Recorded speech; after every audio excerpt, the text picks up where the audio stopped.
You're watching WCTV 23, Chesapeake.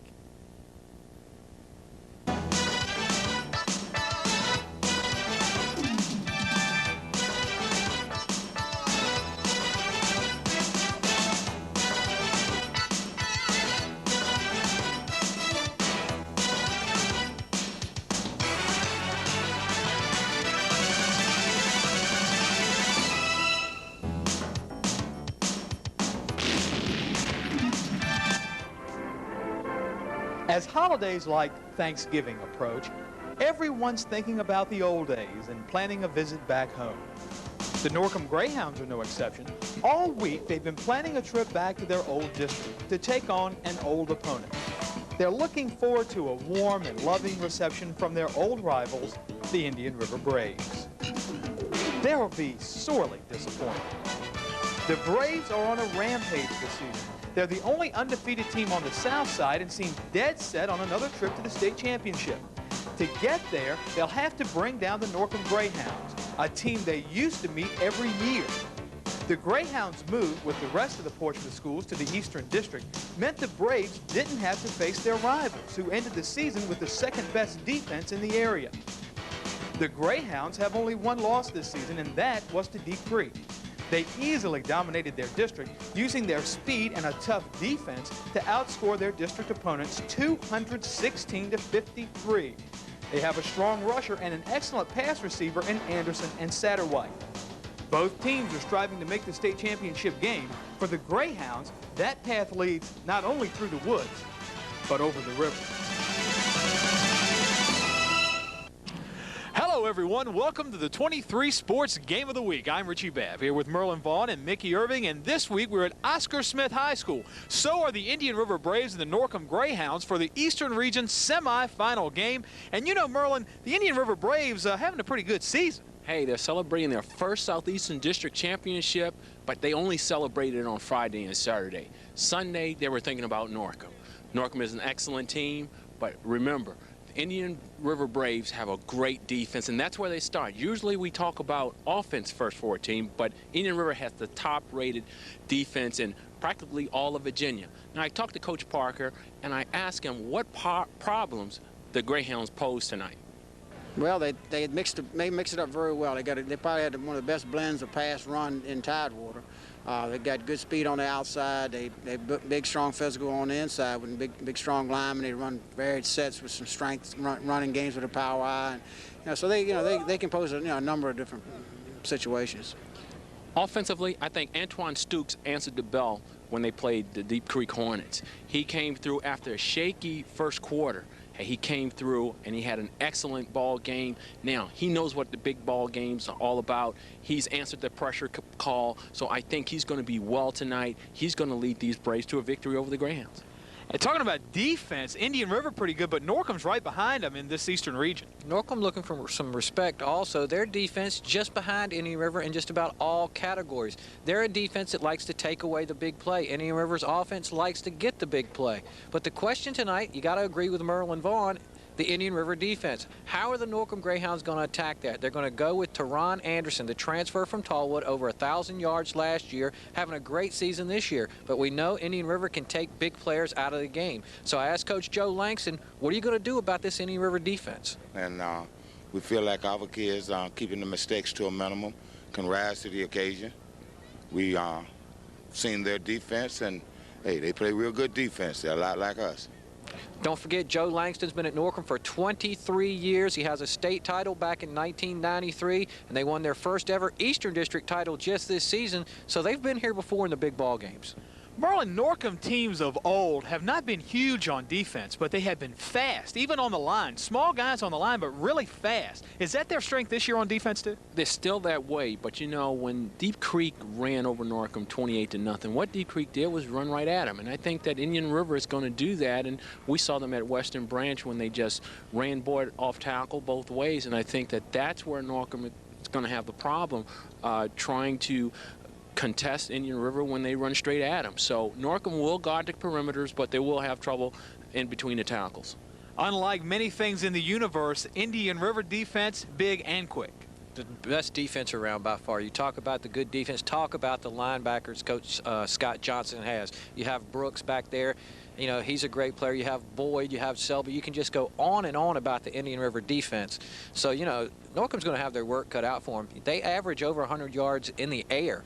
But I'll be surprised if they do that against this Indian River secondary. And you know what's interesting about these two teams, too, is that Indian River has a lot of yardage and a lot of points on the board. Norcom has a lot fewer yards. They're like number 6 or number 7 in the area, but they're right up number 2, number 3 in points. What's their strength on offense? You know, it's big plays again. Teron Anderson back there and running back, and Jones in at quarterback.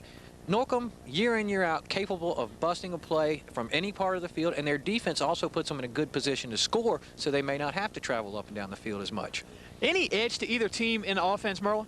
I think specialty teams. I think Norcom really thrives, as Mickey said, on the blocking the field goals or blocking extra points, or what they like to do is block punch. But they start slowly. So if they start slowly tonight against Indian River, don't look for the Braves to let them back into the ball game. Well, we've talked the talk. It's time to let Indian River and Norcom walk the walk, and we'll do that after this.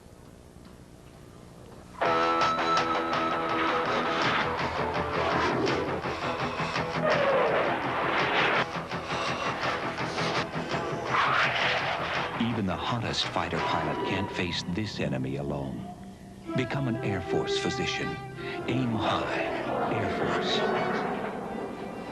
If you want to practice medicine in a more stimulating atmosphere, call 1-800-423-USAF.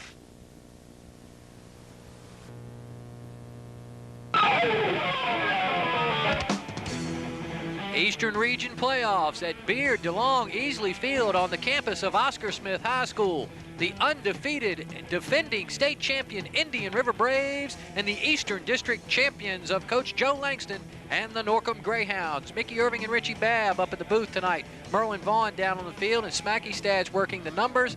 The Indian River Braves exactly where they wanted to be when they started the season, and we are here and happy to be here. Let's go down on the field now with referee Bill Dozier and the captains. Will be our line judge. Mr. Barish will be our back judge. Mr. Stallard will be our field judge.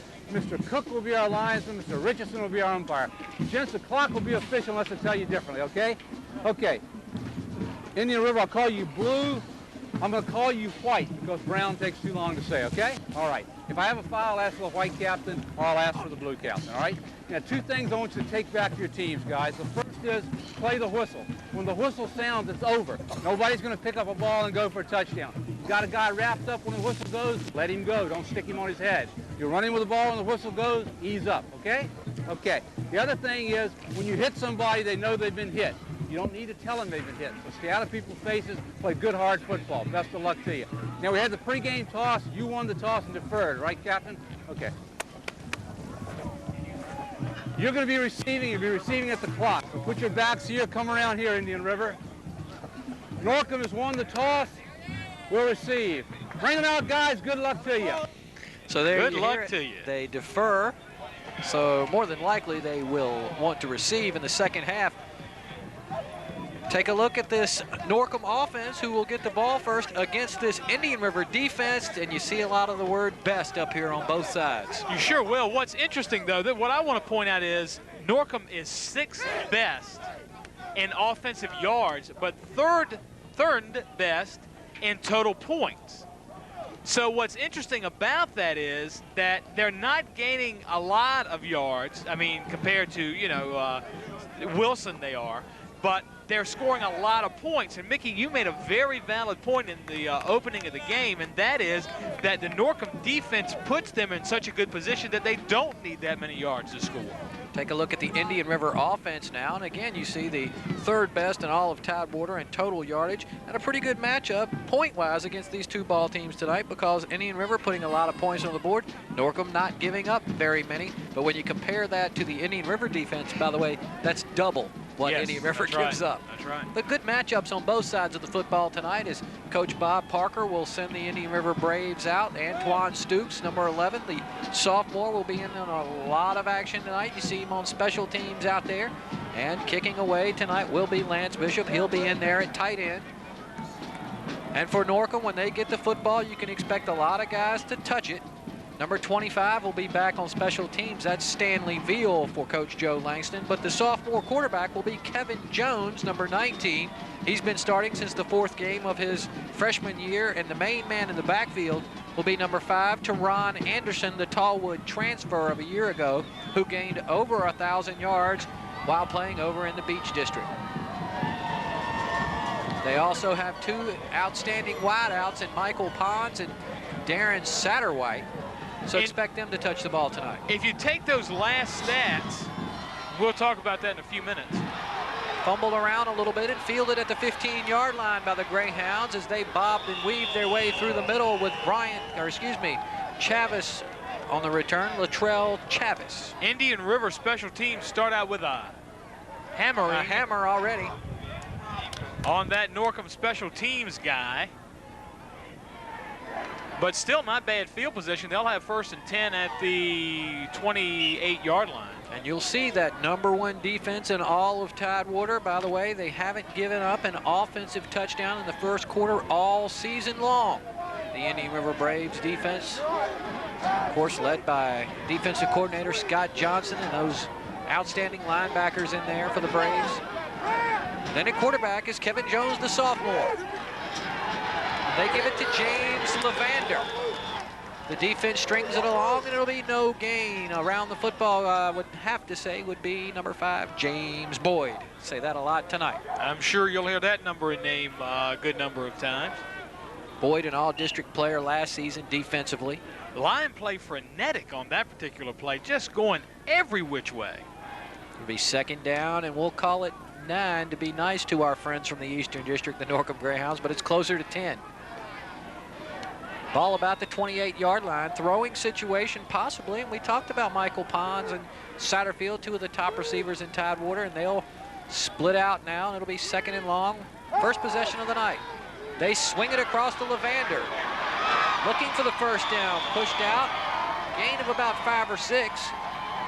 Good play calling right there, obviously. Nothing doing on the run. Decide to do a quick hit pass, and that's going to be good for, looks like 1st down yardage. David really Blunt close to it. On the stop, David Blunt hustles over there. They like to give the ball to Levander coming out of the backfield on the little swing passes. That now his 14th catch of the year. Over 800 yards total offense. He also rushed the ball 91 times for the Greyhounds. It's going to be 3rd down and very short. Possible quarterback sneak situation here. Ball just shy of the 40-yard line. Greyhounds naturally in the gray and maroon tonight. Indian River decked out in the baby blue. Might have had a loose ball out there. Flags down on the play now. As just scooting up the middle is Kevin Jones for the 1st down. We may have some movement. James Boyd with the hands clapping. It'll be an illegal motion. Shift against the offense. First penalty of the night. Might mention we have Peninsula officials with us this evening. The dreaded Peninsula officials here tonight. And they will. Caught a bit of grief from us last year. Against the offense, replay 3rd down. Referee Bill Dozier with the call there. 10:58 to go, first quarter. Semifinals of the Eastern Region. The winner of this game to play the winner of the Hampton Crabber Deep Creek Hornet game. It's going to be 3rd down and 5 now. Had success going to number 34, James Levander, a play ago. And he'll be the lone setback. Michael Pons, watch him. He's at the bottom of your screen. Norcom with a lot of shifting and movement right now. There's great pressure, but able to get the ball away to Levander. Levander with a 1st down and a little more across midfield to the 48-yard line. Bishop all over Kevin Jones, but he gets the pass off. I can tell you one thing, Mickey. If Norcom had run any other play but that one, it is stuffed. But another attempt at a quick hit pass right there, and it's good for 1st down yardage. And I'm impressed with the speed of that particular receiver right there as well. Take a look at that starting offense, and there are 11 of them. There they are. And there they are. Look at all the 200-pounders. Look at that. The lightest guy is 164. After him, well, no, there's 145. But after that, they get pretty big. And they have a first down across midfield at the Indian River 49-yard line now. There's the little inside handoff to James Levander. That's going nowhere so far for Norcom tonight. The Indian River defense, the best defense in the area right there. A lot of big names in Chris Edmonds and Spivey, and one of my favorites is Brooks, Derek Brooks. Speaking of big names, Parker 327, a sophomore. He's a growing boy. Boyd and Stukes, and of course Selby back there, and Lance Bishop. Second down and 10 now, 9:23 to go, first quarter. No score, opening possession for the Greyhounds. Not intimidated by the defending state champions so far as they're looking to mount a little drive here. There's a big hit around the line of scrimmage, and a late flag coming in now. On the carry for the Greyhounds was Teron Anderson. He hasn't had a lot of success. And we are informed that this will be a clipping penalty. We'll mark him back 15 from there and be 2nd and 25. Okay. Indian River is going to accept the penalty, says James Boyd. Kind of a close call there. Your defense made a good stand. Do you want to face a 3rd and 10 or a 2nd and 25? Clipping against the offense, replay number 2. So they will take the 2nd and 25, will the Indian River Braves. Down to 9:04 to go, first quarter. Norcom Greyhounds coming into this ball game, winners of 7 in a row. Their only loss of the season against the Deep Creek Hornets. Talking to people around the game, they say that Norcom has improved, as Kevin Jones has improved as the season's gone along. Look at that 13 touchdown passes and almost 1,000 yards in the air. And he's looking to throw, and it's the screen, and it's incomplete. Good defensive pressures. They try to go to Levander. But I tell you, that play would have been good for a good, probably 8 or 9 yards. The Indian River line sucked in pretty good on there, and that would have been a pretty successful screen play or screen pass. The only thing is the Indian River defensive backfield not terribly fooled. They weren't way back. And I think they, as quick as they are, they probably would have made the tackle before he could have gotten even close to the original line of scrimmage. The junior, Don Manigault, around the football on that play. 5'10", 170-pound junior. Number 80, you saw him in the huddle there. And here's a big play, 3rd down, and we'll call it 24 yards to go now as they send 2 receivers to the bottom of the screen. Latrell Chavis to the bottom of your screen, and they may look to go to him here. Across the middle, underthrown and incomplete. Good coverage from David Selby. I think probably an Indian River lineman got his hands on that ball, or David Selby did one or the other. Because that ball was kind of like a wounded duck coming across there, very wobbly. Norcom, first possession of the night, will result in a punt. Jones tonight, Mickey, 2 of 4 for 21 yards. Not too bad. Not too bad. Start on the first drive. And those 21 yards pretty much on one complete. Oh, actually, no, the pass I think that was incomplete. Not much pressure from the Braves. The dangerous David Selby returned 3 punts for a touchdown this year, but he stays away from this punt. And the Braves will start first down at their own 34-yard line for the sophomore quarterback, Antoine Stukes, and his main man in the backfield, James Boyd. Number 5, Deshaun Nichols will see some playing time, and of course, Rashard Johnson, number 35. But James Boyd, 593 yards rushing on the season, 8 touchdowns. James with 87 attempts coming into the ball game, so he's averaging right around 7 yards every time he gets his hand on the ball. They're going to send Selby to the bottom of the screen and Brandon Lawrence to the top. They go out of the pro set. 1st and 10 with 8:20 to go. First quarter, the option.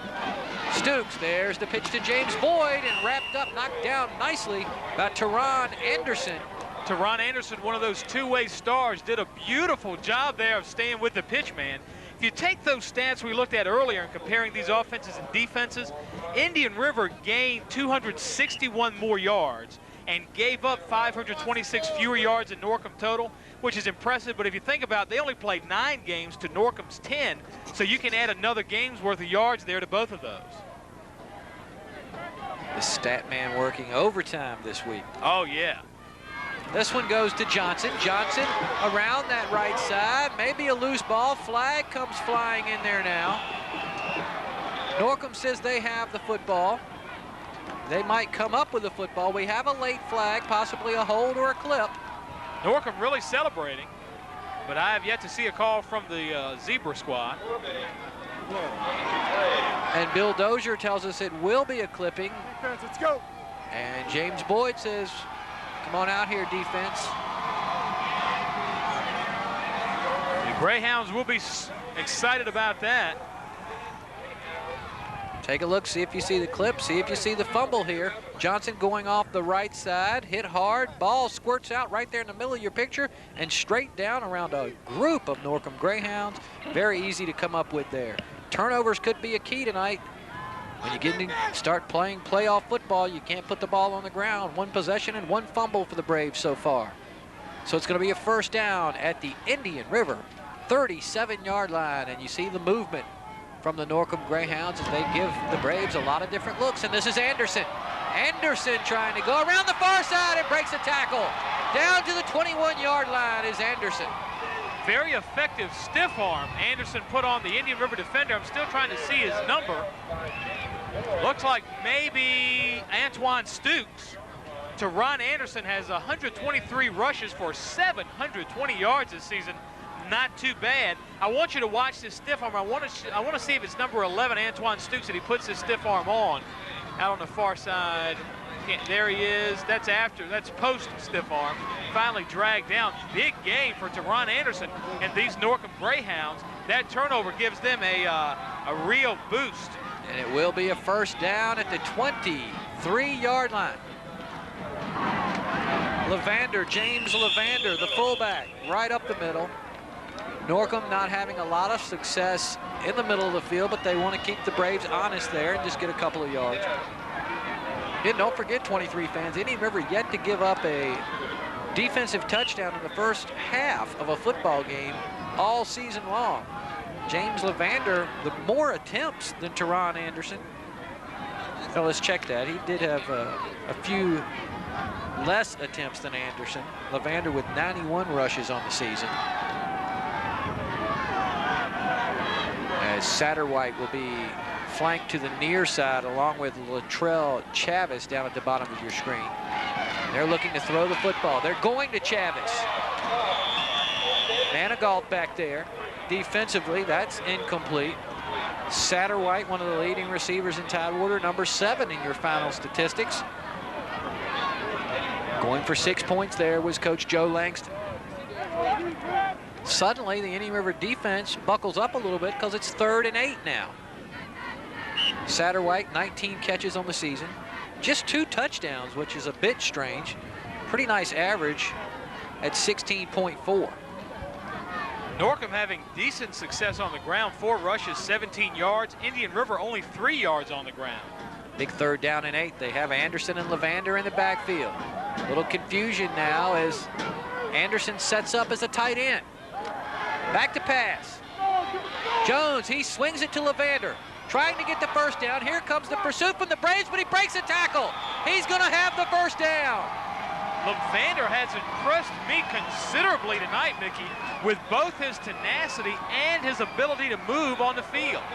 Now it's going to depend on the spot, but yes, he will get the first down. Watch James Levander. Pretty good job by Jones to look at 3 or 4 receivers before going over there. Really is. Takes his time. Decent time to throw, and he just avoids tacklers. He backs up and comes at him again. And that play right there on the replay, it looks like, you know, those old trains they used to make that would run into the wall and back up and go another way? That's what he looked like. 3 receptions, 29 yards for Levander. Big night for Levander already. Kevin Jones, the quarterback. He hands it to Anderson, and there's a big hit, and I bet Lance Bishop's around the football. There he is. And some help from his friends. David Blunt around there. James Boyd also, number 5. It's going to be 2nd down at about 11. Checking into the ball game for the Braves.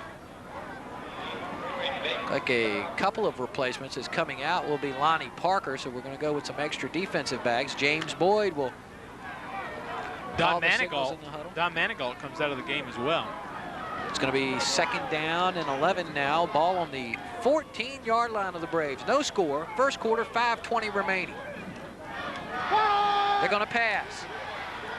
They want to dump it to Levander again, and there's pressure from Indian River. Derek Brooks in there quickly. James Boyd right on Levander as soon as it looked like the pass was intended for him. But if he had picked up that ball, that would have been good for another at least 4 or 5 yards past the point of reception. Kevin Jones, just a sophomore, doing a great job so far. 3 of 7 on the night, but this Indian River defense has caused Jones to go to his 3rd or 4th receiver, and boy, you don't see a lot of sophomore quarterbacks be able to do that. 5:14 to play. A little over half of this quarter has expired, and neither team able to get on the board. Don't forget last season, this was a great ball game. The Indian River drove down the field in the closing seconds and won 26-21 when they put in Stukes to quarterback, and he threw a touchdown pass to James Boyd. Oh, probably delay of game. Dead ball foul, delay of the game against the offense. Second penalty of the night now. Make that the 3rd penalty of the night for 25 yards against the Norcom Greyhounds. They had a decent drive started on their first possession and had a big clipping penalty. Back up the Greyhounds, and they were forced with a 2nd and 25 on that possession. So this could really hurt as now it's a 3rd down and 16. Ball back about the 17, 18-yard line. To pass it again. This one knocked away and nearly picked off by diving Antoine Stukes. It appeared that Satterwhite was open briefly, but knocking the ball away, David Selby, 9 interceptions last year and an all-district player. You see why right there as David comes up big as it's a 4th down now for Norcom. Has Coach Joe Langston scrapped the running game? They like to put it up top, it appeared.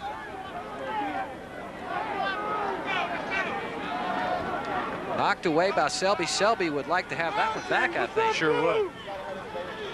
Here we go now, the big 4th and 16. Ball on the Indian River 19. A stand here, and the Braves get the ball back. To throw it again. Jones under pressure. So not only Finished off by Leon Johnson. Not only will Indian River take over on downs, but they'll be in pretty good field position. They'll have 1st and 10 at the 30. Derek Brooks gets through here first, I think, to wrap him up. The linebackers coming hard. Then a group of the Braves come in and finish the playoff. Indeed, number 10, Derek Brooks, comes in quick. Sure does. Norcom turns it over on downs at the Indian River 20. Had the ball for a long time, though, and probably the Norcom Greyhounds are happy, even though they didn't score, they kept the ball out of the hands of the Indian River offense. Antoine Stukes, 53 rushes. Almost 1,000 yards total offense. 8 touchdowns. Wearing the dark blue shoes tonight as he goes around that far side, cuts it out, but he stepped out of bounds. Will he have a 1st down? It appears that he will. Interesting fact for you down on the field, and notice now that Antoine Stukes tonight, the shoes are just a little bit different, a little darker color blue. His father repaints those shoes every game a different color, maybe have a little white or a little something different on them every game. And there's the Indian River Braves starting offense. Okay. And those babies are pretty bright, by the way. That's Indian River's first down. Antoine Stukes does it by himself. And he'll be at his own 40-yard line right now. 4:54 to go, first quarter, and no score. Johnson coming to the near side. It's another 1st down for the Braves. One thing to say on that offensive line. Opened up a hole. He's able to cut around that end untouched, and that's the biggest game for Indian River so far. Look at this. It looks like Norcom's going to score. Indian River has shut out 67% of their opponents, just like they shut down Norcom on that drive. Norcom has shut out 30% of their opponents. That's a big stat, 67%. Rashard Johnson on that last carry, good for a 1st down, now in Greyhound territory at the 46-yard line. No score, 4:25 to go, first quarter. The option with Stukes. Pitches it to Johnson. Takes his time to grab the handle. Ooh, there is a huge, huge hit away from the football from Lance Bishop. And a good crowd here at Beard DeLong Easley Field supporting the Braves tonight as they face this tough Norcom starting defense. There they are, and again, you know, they're not huge by any stretch of the imagination. Their real strength is in their speed. Let's go down on the field of Merlin Vaughn. On the last defensive series, the Braves got what they wanted. They wanted the linemen to stay low.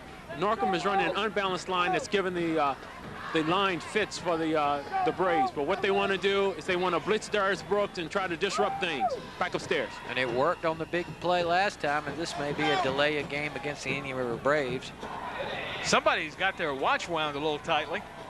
You know, Indian River, Mickey, at the end of their second drive, they Dead had ball foul, delay of the game against the offense. Number 2. at the end of their second rush, they had only 3 yards, -1 yard for the first rush, 4 yards the next rush for a total of 3. So for the first 2 rushes, a total of 3 yards. For their second 3 rushes, 33 yards. They need a big one here now, but tripped up is Stukes as he tries to run that option and wisely doesn't try to pitch that football. Oh, that could have been ugly. On the stop, number 34. Of course, that's James Levander, who's played so well offensively as well for Coach Joe Langston. Indian River has the football now, 3rd down, and we'll call it about 6 from the 42-yard line, way out of field goal range. Ingram does have 1 field goal on the season, that in week 1 against the Norview Pallets, that a game winner. Right at the very end of the game. 27-yarder. This is going to be good for a 1st down, and it goes again to Rashard Johnson, and Rashard has turned it up as of late.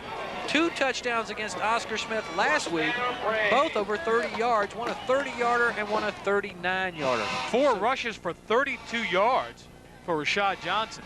And there is the famous, world-famous IC Norcom marching Greyhound. I'm looking forward to halftime.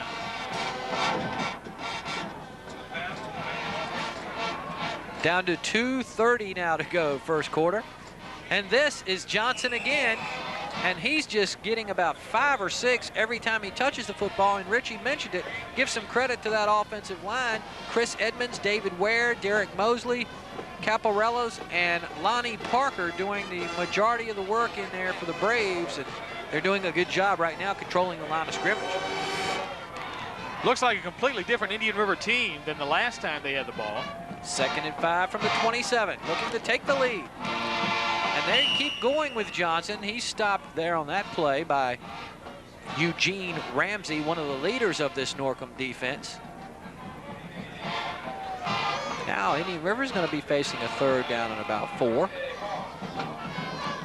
Right around the 25-yard line for the Braves. A non-factor so far, and offensively, James Boyd in this ball game. Let's see if he touches the football here. 3rd down and 3. Johnson again with Boyd blocking from behind. Brought down that time by number 23, Latrell Chavis. And number 84 in pursuit, Genoa Everett, just a junior. Boyd leading the way blocking, but the speed of that Norcom defense comes from behind to make the play, and the Braves facing a 4th and 10 now. They'll send Brandon Lawrence, number 19, to the top of your screen, and to the bottom, the dangerous David Selby. Any quarterback, Antoine Stukes, under a minute now, first quarter. Stukes to throw, here comes that Norcom pressure. Norcom gets the football. And give credit completely to the speed of the Norcom defense. We saw on their starting lineup graphic, especially Sean Walker and Genoa Everett, number 84, in on that tackle, but give credit to their speed. And it's hard to be blocked, Mickey, if you can't catch them. Game almost a reflection on each team so far. I mean, it's almost the exact same. Norcom gets the football, their first drive. They have to kick it away. Indian River turns it over on fumbles. And now Norcom turns it over on, did turn it over on downs at the Indian River 20. Now Indian River gives the ball up at the 43-yard line on downs. 43 seconds to play the first quarter. No score. Anderson coming to the near side of the field, stretching and reaching for a couple of yards, but Lance Bishop, no, check that, that's Derek Brooks again. Very nice young man. Spoke to Derek briefly before the game. Always wish Derek well when we do the Indian River games. He's strong for his size, one of those overachieving type players. Loves the game, very hard worker. Enjoy watching number 10 out there on the field. He might get a break here now because it's only 10 seconds remaining in the first quarter with no score in the ball game. Second down and 11. Jones wants to throw. This one he airs deep. He has a man. The ball floats a little bit. And able to run under it was the sophomore Stukes. Intended for Satterwhite. And he had 2 or 3 steps on the Indian River defense, but ball hangs up in the air a little bit, and that may have been a throw into a pretty good breeze out here tonight. A little better placed pass is good for 6. But in that case, almost picked off by Stukes. It will be a third down when we start the second quarter, but let's see what's happening on that Indian River sideline and Merlin Vaughn. Thanks, guys. Before the game, I was told that these two teams took a different approach to practice. For IC Norcom, they were practicing in the afternoon, about 2:30, right after school. For Indian River, what they did is they practiced about 6 o'clock in the afternoon to try to get used to this weather. It is cold down here, but on the IC Norcom side, you're going to see burners. They have 2 burners blasting over there that makes it a lot warmer over there than over here. Now, it reminds me of the Minnesota Vikings when they used to have Bud Grant. He didn't allow heaters. He said, mind over matter. Don't worry about the cold, just play the game. Is that going to be the approach that the Braves are going to find successful tonight? We'll find out. Back upstairs. Thanks, Merlin. I think I saw a little water in Merlin's eye. It's a little chilly down there. It is a little chilly down there. And by the way, not only do they have heaters on that Norcom sideline, they also have a Greyhound over there. Oh, they sure do. Look at that. They have an official mascot on that far side tonight. That's great. I hope it's one of those adopted Greyhounds, you know, that they race and they try to get people to adopt them once they're... There's the Greyhound tonight. Look at that. They are beautiful dogs. And it's going to be a third down and 11 now for the Greyhounds. And Jones to pass again.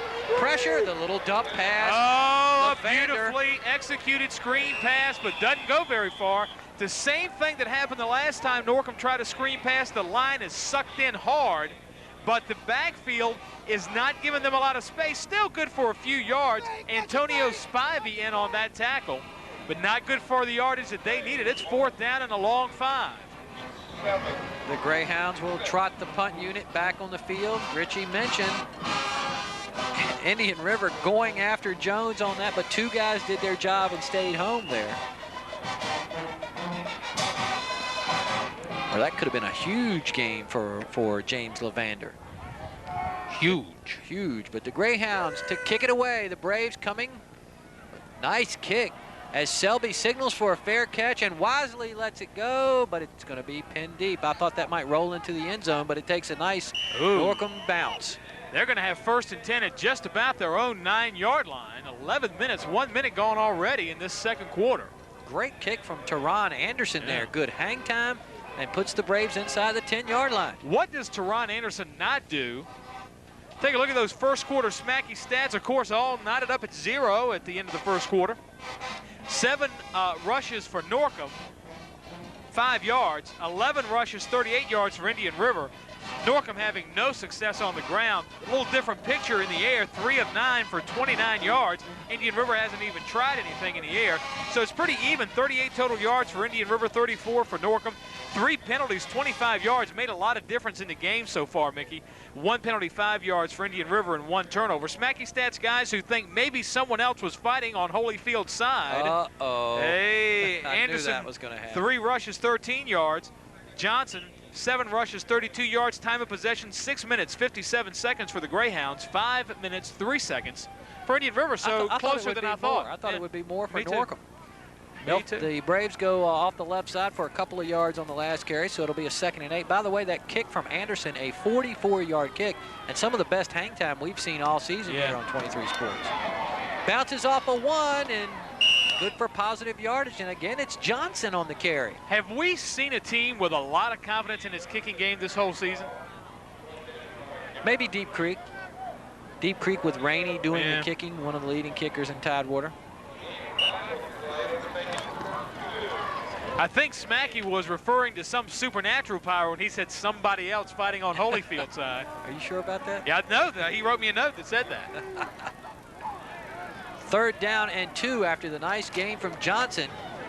They give this one to James Boyd. We have a flag down. I'm expecting some illegal motion. If that's a hold, that was extremely quick. That sounded good.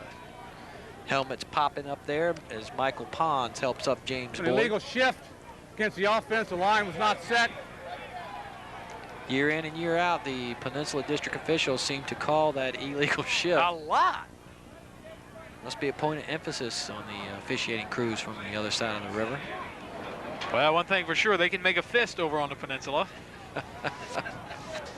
Shift against the offense, not getting set for 1 second. And they use it to socket 2 teams that do the illegal shift. It's going to be 3rd down, and let's call it 7 now from the 16. Stukes in trouble. And this is that defense Levander? Starting to get some. That's Eugene Ramsey again, one of the leaders of this defense. Okay. But they're starting to get some confidence as the Braves are going to have to kick it away now. From deep in their own territory, Norcom has some speed. I'd go after him on this one. And you know, the Braves can read the newspaper, and Robin Brinkley told the whole world today that Norcom loves to try to block punts. And they have 10 men on the line of scrimmage and 1 man deep. They may be going for the block here, and David Selby about 3 yards from the back line of the end zone. It is a good snap. Pressure. Selby maybe should have stayed in there and tried to draw the flag because it's just a 20-yard kick. But he was worried about going downfield and making some coverage there. But no contact on the punter. Selby wisely got rid of the football quick, but this Indian River defense with their back against the wall again. Dominic Joyner was right like at the nose guard position for Norcom on that special teams, and he just burst through the line, was right there, but not quite in time. Not quite in time. Saw the new inductees. Saw the list of inductees into the Broadcasting Hall of Fame. We there? Howard Cosell. Howard Cosell. That's pretty good. Better than mine. 2nd down. Oh, excuse me. 1st and 10 from the 23. Out of the I formation. There's the quick inside handoff. A little counter play. That was only a 14-yard punt from Indian River. It wasn't pretty. David Selby might like to have that one back. Levander on the carry. He wants again. a do-over. A do-over. He wants a mulligan. I want to call a mulligan. Take a mulligan. 1 per half. 2nd down and 8. No score in the ball game. 8:17 to go, 1st half. From Oscar Smith High School, the Eastern Region semifinals, the Norcom Greyhounds and Indian River Braves, and yes, the Greyhounds are threatening. This is Anderson. He's trying to get to the outside, and he's caught from behind. Good speed from both of these defenses as Manigault, again, the junior Don Manigault on the stop. Well, you just don't see many defenses catch runners from behind, but we've seen it 3 times already here in the 1st half from both teams. I get shivers when you talk about catching people from behind. When I think about George Teague of Alabama. You always say that. I always say that, but I just when he walked down, I don't even remember the guy's name from Miami, but when he walked down the national championship game, 3rd down and 4. They keep it on the ground with Anderson trying to cut back, but he's inside the 10, almost to the 4. And he does have a 1st down there, so it'll be 1st and goal from about the 4-yard line for the Norcom Greyhounds. Down to the 3-yard line is Anderson.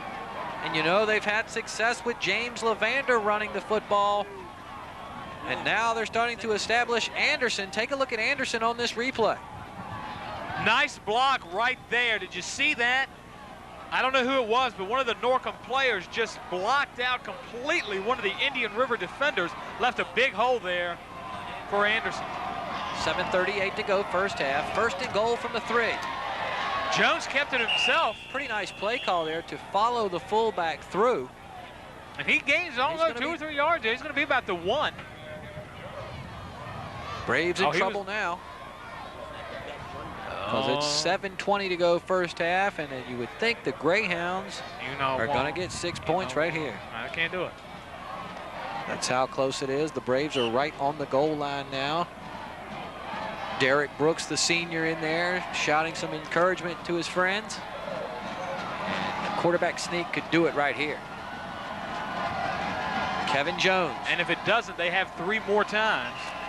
Jones shuffles the feet. Flag comes flying in. It may be some movement against the Greyhounds. Actually make that 2 more times.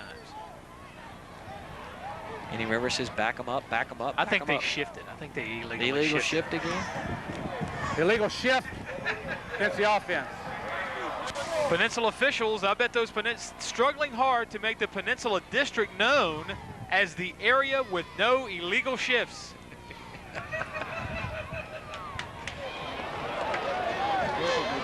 Hey, there's, who is that? Philly. Is that Philly Fallion? I'm not sure. You're not calling me Philly. Hey, Bruce. Bruce Rader of Channel 10 and the High School Sports Spectacular. Tune into that when you're not watching Channel 23. Pretty good. Yes, it is. After news special. Look at that AAA offense. Indian River at number 3. Norcom coming in at number 6.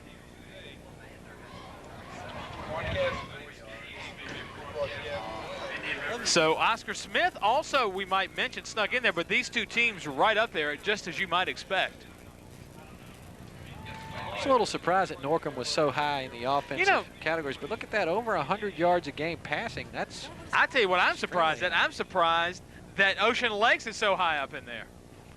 Points leaders, and you mentioned you were surprised that they were up there at 31 points a game. Of course, Deep Creek and Indian River.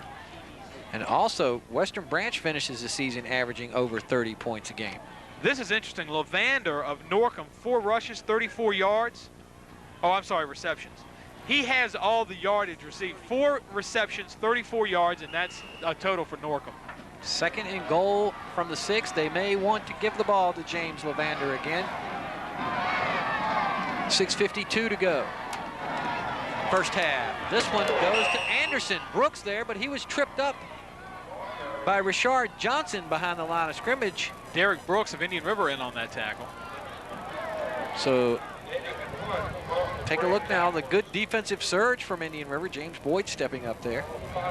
Tripped up, but he got a couple of extra yards there. Rashard Johnson did a nice job of getting off his first tackle right there to get into the backfield, but he is caught before he can do much damage. But still, it's that sort of wave of defense that comes in that can have a lot of effect. Levander, you see, 4 receptions on the night. And they're going to put the ball up top. They got a man open. Touchdown. Touchdown. Darren Satterfield open from the second he left the line of scrimmage.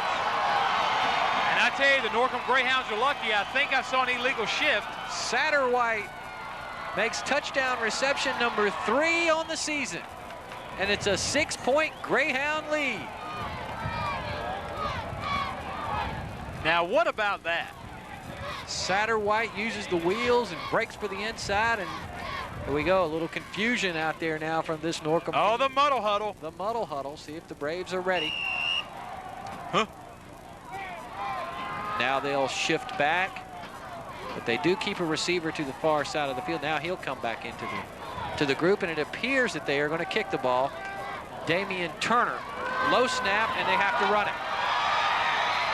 Satterwhite trying to cut back, tough to bring down, just a bit short. He paid for that. I'll tell you what, when I got back to the sideline, the guy that snapped that low, I'd have to have a word with him because he caused me to get nailed. It is a 6-point lead. Nailed it. And this scoring summary for our good friend Bruce Rader. That's right. We'll give that to you in a few minutes.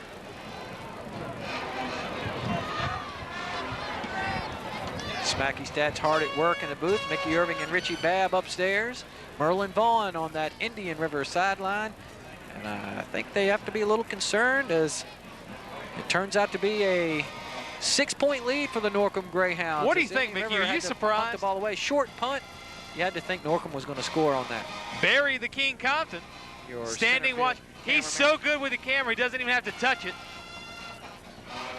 After the Indian River punt, Selby under a lot of pressure to get the kickoff, only able to get a 20-yarder away.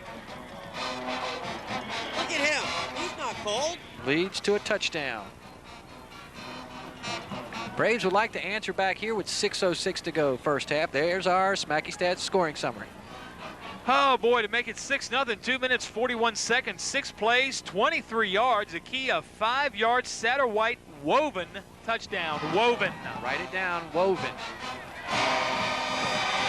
I didn't see this before. Fielded by Selby, right up the middle of the field. Good field position, about the 34-yard line. Had a note from Smacky earlier, and I just saw it here on my paper, wanky, wanky, shifty, shifty. I'm not sure what that is. And we'd like to say a special hello to all our friends in Portsmouth. Oh, that's right. They are watching the 23 Sports Game of the Week to see the Norcom Greyhounds. And you can score along at home and try to figure out our Smacky Stats theme of the night. The first clue is Woven. And it looks like a little change of pace now for the Indian River Braves. Well, here comes Stooks. He's going to play quarterback. They're like, hey, all right, you scored. Now we got to get serious. As it's don't make me put James Boyd in a quarterback. James Boyd, the all-Southeastern District quarterback from a season ago, and he'll be in the shotgun. James Boyd to throw to Selby. Selby well covered. James is going to have to run, and there's the Norcom defense. With his feet taken out from under him. William Stanley there. James Boyd wanted to go on a little 10-yard pattern to Selby, but he was covered. Looking at these scores from the common opponents, you would think Indian River would have an edge here. If you noticed, against common opponents, Norcom scored roughly 30 fewer points, but Indian River held common opponents to 41 fewer points. So Indian River both scoring more points and allowing fewer against the same teams. They bring in the relief pitcher here now is James Boyd in at quarterback right now. Could change back at any minute. They'll interchange these two quarterbacks. Take a long time on that play. This one live for Bishop. Bishop makes the grab and cuts it back at the 40. Bishop looking for a block. Down to the 30. Down to the 20. Nice little touch pass from James Boyd to Lance Bishop. And these Indian River fans needed something to get excited about. And I think that's it. Their biggest gain of the night.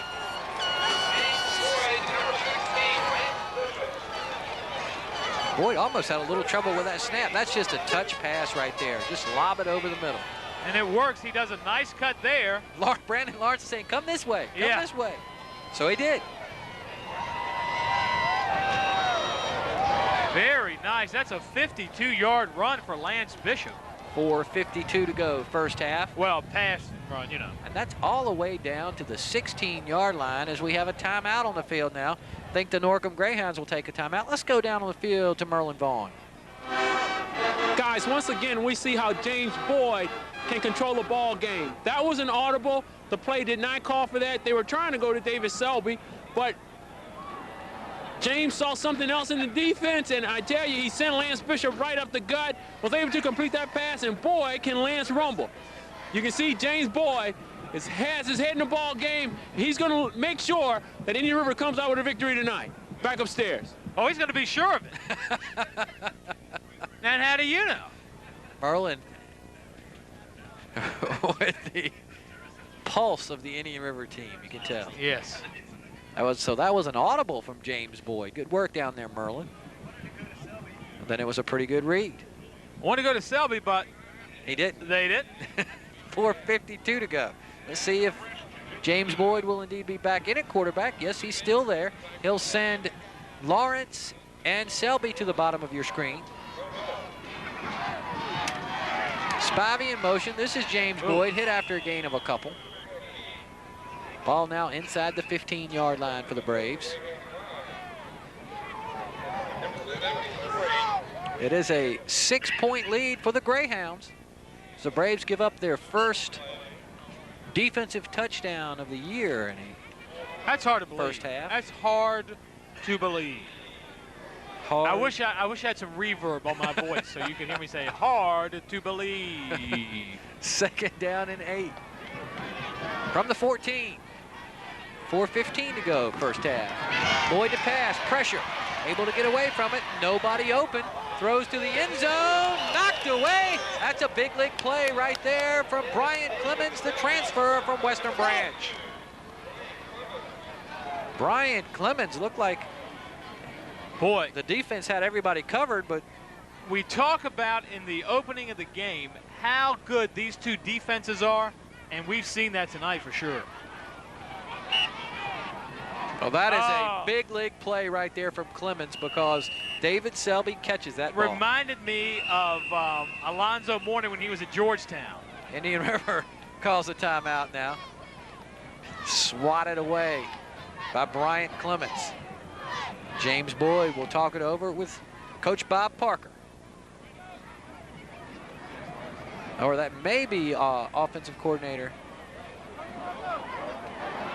Coach Joe Langston coming out on the field. You were talking about the defense, and well, you want to get to the playoffs, have a good defense. Have a good defense because the 3 teams in the area that are in the playoffs are 1, 2, and 3. Your best offense, I guess, is a good defense. Indian River allowing 91 yards per game, but look at Norcom. They're allowing 40 yards more per game, but still not too bad. They're number 2. And this is a pretty good stat. If you can hold opponents under 5 or 6 points a game, you're going to win a lot of ball games. Sure are. The big thing to notice here is Indian River's number 1, allowing 3.7 points per game. You expect that when a team's shutting out 67% of their opponents. The next team behind them is Deep Creek with more than twice as many points per game. 3rd down and 8 now. Need to get almost to the 5-yard line for a first down. Boyd looking for some help now. Is it knocked away by Clemens again? It is. Give that man a baseball bat out there. He's swinging at everything. I think he could have maybe made an attempt on that one. Yeah, I think you're right. I think he could have caught that.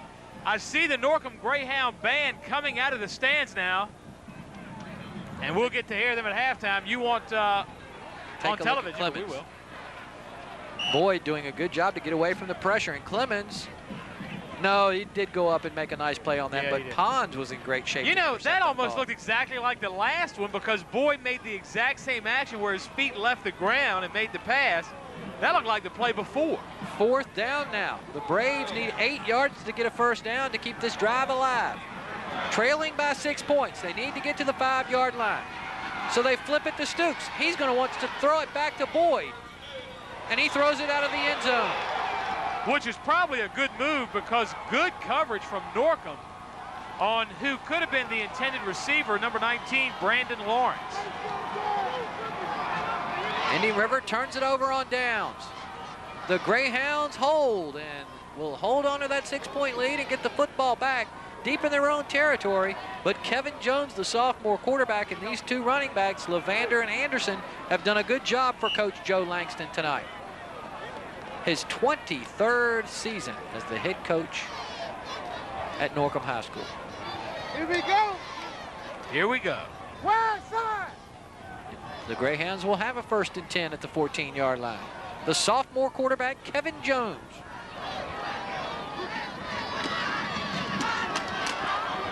This is Teron Anderson. And Teron Anderson can meet Don Manigault there. Down to 3:40 to go in the first half. Greyhounds would have to think would be happy playing the number 1 team in Tidewater to take a 6-point lead in halftime.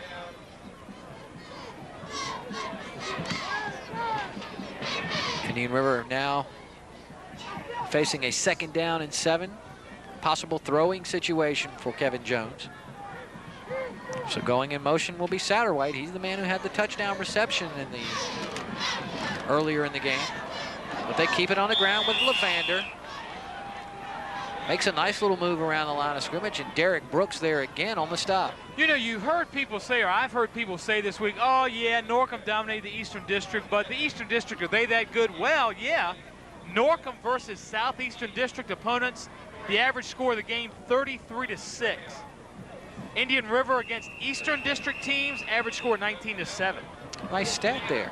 Like that. We'll take a look at overall comparison between the two districts a little bit later, probably sometime in the second half. Now we have a whistle down on the field to stop the clock. I think Indian River is going to take their second time out, facing a third down and about 2 here now. Would like to get the football back here. Maybe get a possible punt block. Take a look at our AP top 10, the last one of the regular season. Indian River coming in at a solid number 3. Hampton, of course, number 1, number 9 in the nation. And some familiar names in Patrick Henry Ashland, Kickoff, Pulaski County. Deep Creek, a strong number 7. And the Norcom Greyhounds in at number 9. So hard. I don't know how, and this happens in wrestling too. People talk about being rated in the nation. I don't know why people even try to do it. Yes, I do, to sell magazines. But I don't know how anything like that could be valid. USA Today does a pretty good job. I think they actually make some phone calls and try to get some information. They make phone calls? Is that how you rated football teams? Yeah, and they call. And well, I could, because I've talked to some people on the phone as far away as Kernersville, North Carolina. Well, there you go. Hey, I'm ready to rank some football teams. Do they like to watch the game of the week? I believe they do. At those times, they don't miss one.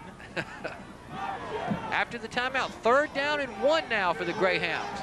Indian River looking for the run. Almost had him, and they may throw him for a loss here. It's going to be 4th and about 3. The Greyhounds are going to be forced to punt this football away.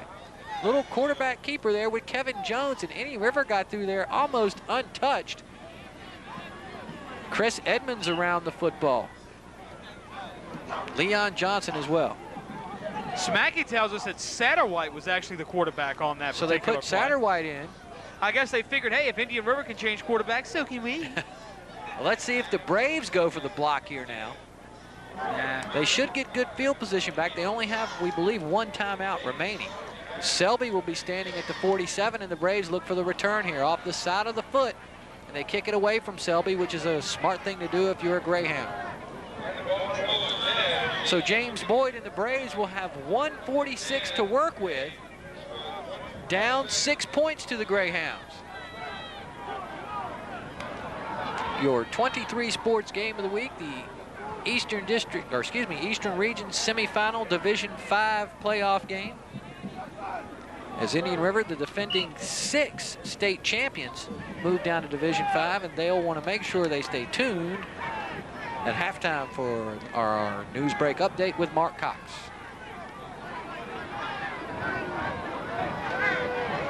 .146. Ball at the 46-yard line of the Braves. Out of that shotgun. Selby coming back to the football. Boy, was that ball hit the ground? I guess it did. Yeah. Selby there using his speed, trying to drive the defender back and then come back to the football. Had it slip out of the hands. So it'll be 1:41 to go first half, and it'll be 2nd down and 10 now. Boyd still in at quarterback. Selby, the favorite receiver. 2nd team All-Southeastern District last year. 18 receptions coming into this ball game. He'll be at the bottom of the screen. Boyd, now they fake the little hitch pattern. That one complete to Brandon Lawrence on the far side. He has a 1st down. Well, let's check that. That's not Brandon Lawrence. That number 87, David Blunt, on the reception. Clock moving now. 1:34 to go. First half. Braves football at the Norcom 39. James Boyd steps up in the pocket. May have to run. I think we're going to have a hold here. Boyd to the outside, and he'll stop the clock, but we do have a penalty marker down. James Boyd down also. Indian River, Mickey, has 1, 2, 3, 4, 5 first downs. Holding. All of them. Gets the offense. All of those by different people except 2. Numbers 2 and 3 come from Rashad Johnson. Holding penalty against the Indian River Braves. That will stop the clock, however. With 1:20. Braves trailing by 6. Referee Holding. Bill Dozier. Against the offense. Replay 1st down. Chain crew tonight consists of Lawrence Whiting, Melvin Knight, Tyrone Goodwin, and Mike Voigt. Heard that name before. Mike Voigt, the leading rusher in the history of Indian River High School with 3,572 yards. Went on to play at the University of North Carolina. Went to Indian River from 69 to 72 his playing days. But you didn't know I had all that memorized, did you? Sure. 1st and 21. But playing against the clock now is James Boyd. How did he get away from that? No idea. And he throws it to Selby, incomplete. Boyd steps through a couple of defenders there and was able to get the pass away. But the Braves now running out of time as the clock down to 1:14. And facing a 2nd down and 21. Need to get past the 30-yard line for a first down. Maybe need one more first down and then a couple shots at the end zone. James Boyd, Mickey, 2 of 6 for 67 yards. Coming into this ball game, he has completed 33% of his passes, 18 of 53 on the season. Don't forget he's been in at running back a lot. They run the football here with Johnson. Johnson to the outside. Good defense from the Norcom Greyhounds. Tackle on that play comes from Norcom's number 42, Damian Turner. The first guy there, and really the only one they needed. So it's going to be 3rd down and quite long for Indian River, about 14. They go without a huddle, do the Braves, because the clock ticking now at 50 seconds remaining, first half. Braves trail by 6. Boyd wants to go to Selby. Selby with a step, adjust to the football, but the wind may have had a factor there as it slips out of bounds into a Wavy TV 10 cameraman. Ouch. Boyd had to put the ball up high for Selby to run under it. And I think the wind had a little effect, and plus he put that ball in the air about 40, 45 yards easily. Oh yeah, easily. So Selby's going to have to kick it away here. 41 seconds to go in the first half. It looks like the Greyhounds are going to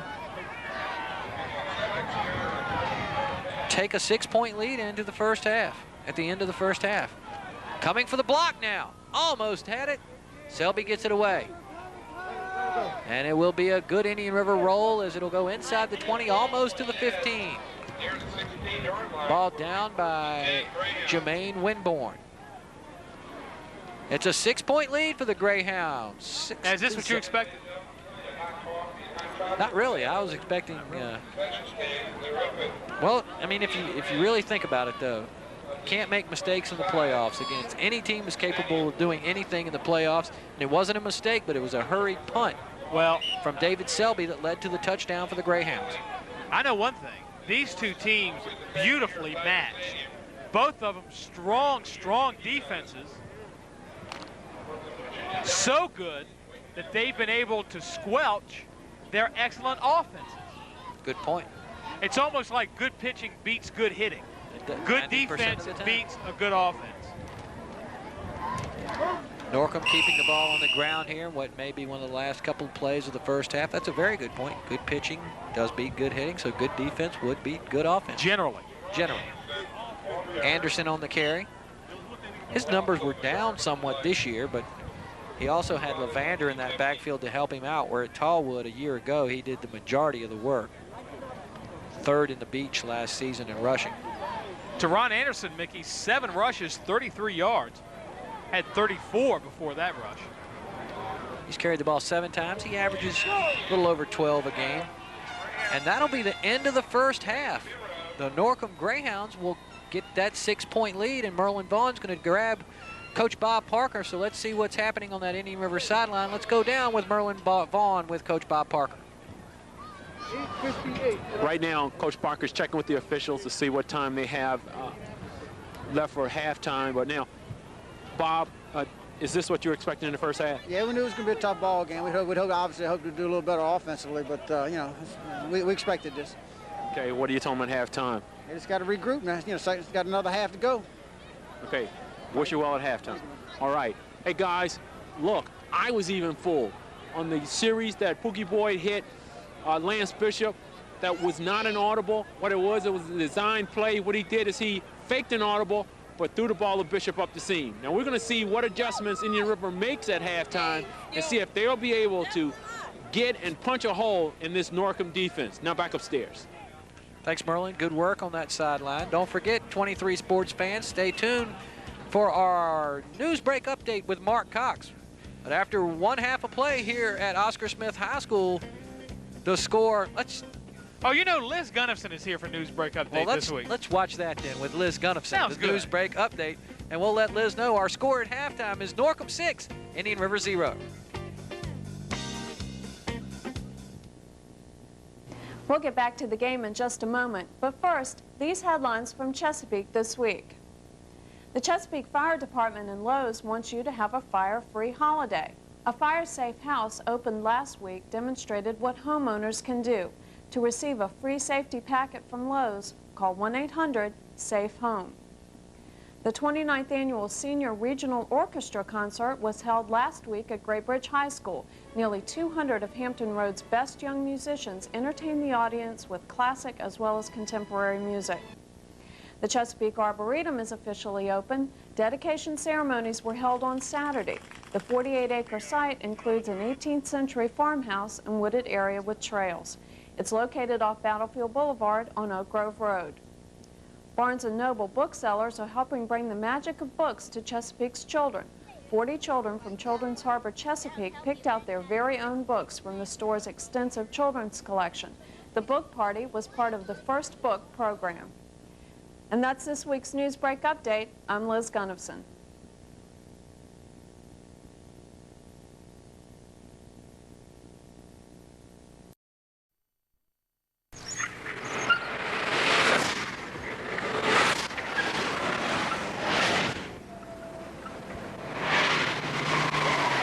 Surprisingly, there's less chance your child will be hit by a speeding car than by skin cancer. 1 out of 5 Americans develop skin cancer. Don't let your child be the one.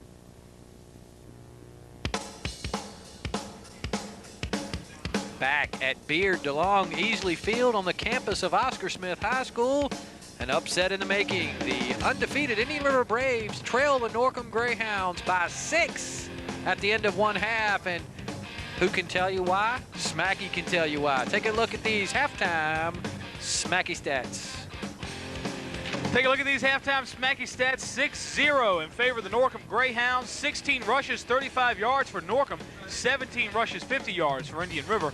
Total yards 74 to 117 for the Braves. Look at the penalties though. 4 for 30, 3 penalties, 20 yards for Indian River, 1 big turnover for them.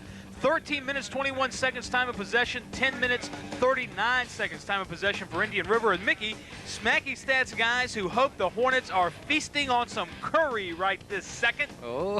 Ooh, Lavander, 4 receptions, 34 yards. I bet either one of these teams would probably rather play Deep Creek than Hampton, and that's nothing against the Hornets. Johnson, 10 rushes, 46 yards for Indian River. Time of possession, 13:21. Of course, we talked about that before. This is interesting. James Boyd, of course, 3 attempts, 1 yard. That's an average, of course, of .3. Not impressive. Count them. Third down conversions for Indian River, 3 of 8, 1 of 5. I mean, for Norcom, Norcom's 3 of 8. Indian River is 1 of 5. Boyd's but they did have 6 first downs overall. 6 drives for Norcom. The average start of their drive, they started at their own 40. Indian River in a little worse position, 5 drives. Average start of their drive at their own 30. The Indian River Braves won the toss and elected to defer to the second half, and they want the football back to start this second half of play. And it's very safe to say this is the first time they've trailed after a half of play this season. And David Selby will let this one hit, and it'll roll out of bounds. Ooh, look at that. Very close, but it does roll out. On the offense for Indian River, will it be Boyd or will it be Stooks? We expect number 5, James Boyd. Look at that. They'll be deep in their own territory. They're going to take over 1st and 10. But they're going to tack on a penalty also. Well, still. Oh, it may make them. Oh, yeah, that's okay, here we go. Why is it that much of a penalty? For the kick out of bounds against the kickers, first down on the 35. 15-yard well, you know, penalty. And it's a 20-yard penalty for a kick out of bounds against the receivers. I'm just pointing out it's redundant to say against the kickoff. Who else is going to kick it out? First down. The spectators? And at quarterback, James Boyd, number 5 in your program, number 1 in your heart, as he gives a little inside handoff to Johnson. Johnson breaks free all the way up to midfield. Thank number 84, if you're a Norcom fan, that's Genoa Everett. We've called his name before for slowing Johnson down enough to finish off the tackle, and the Braves have to be happy about coming out of the hole so strongly.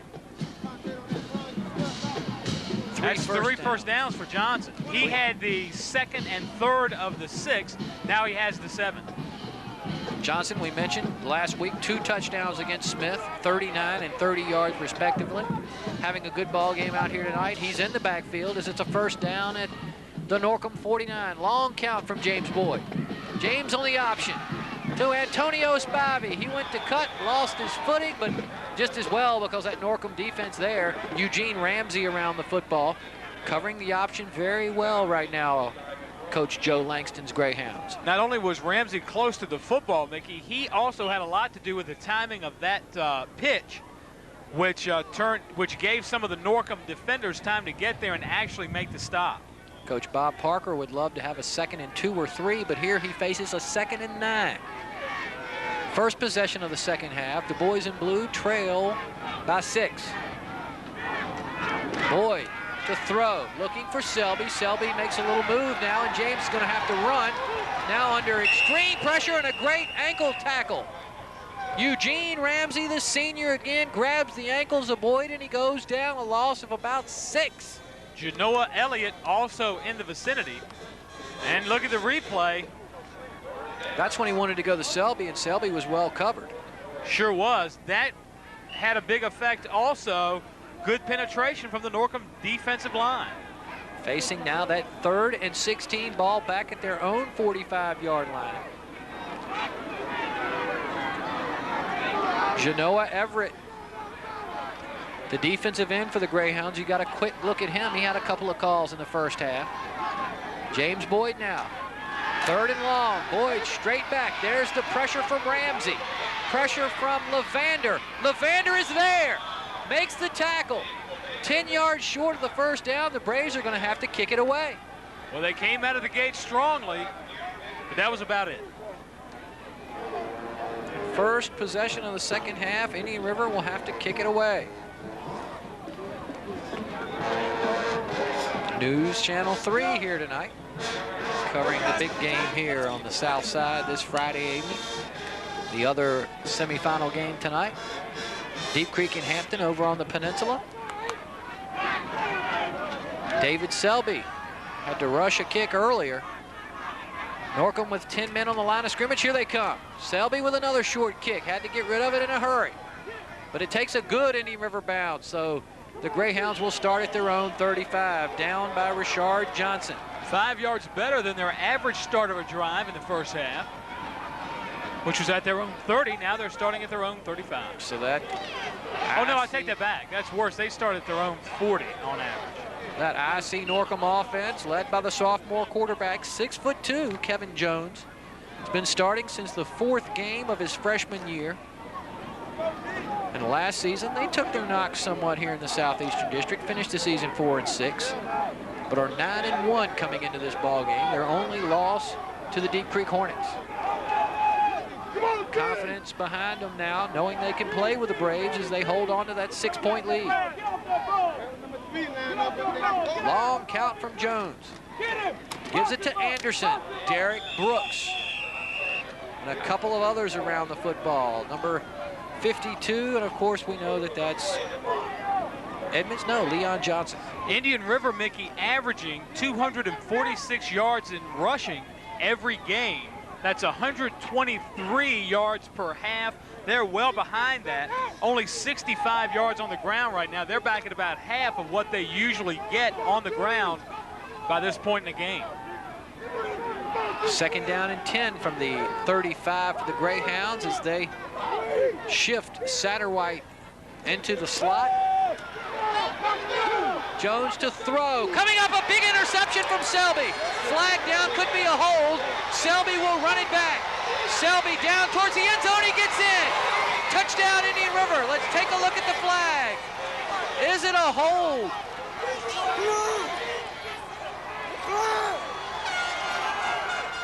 I've got holding against this team. The penalties declined. Touchdown.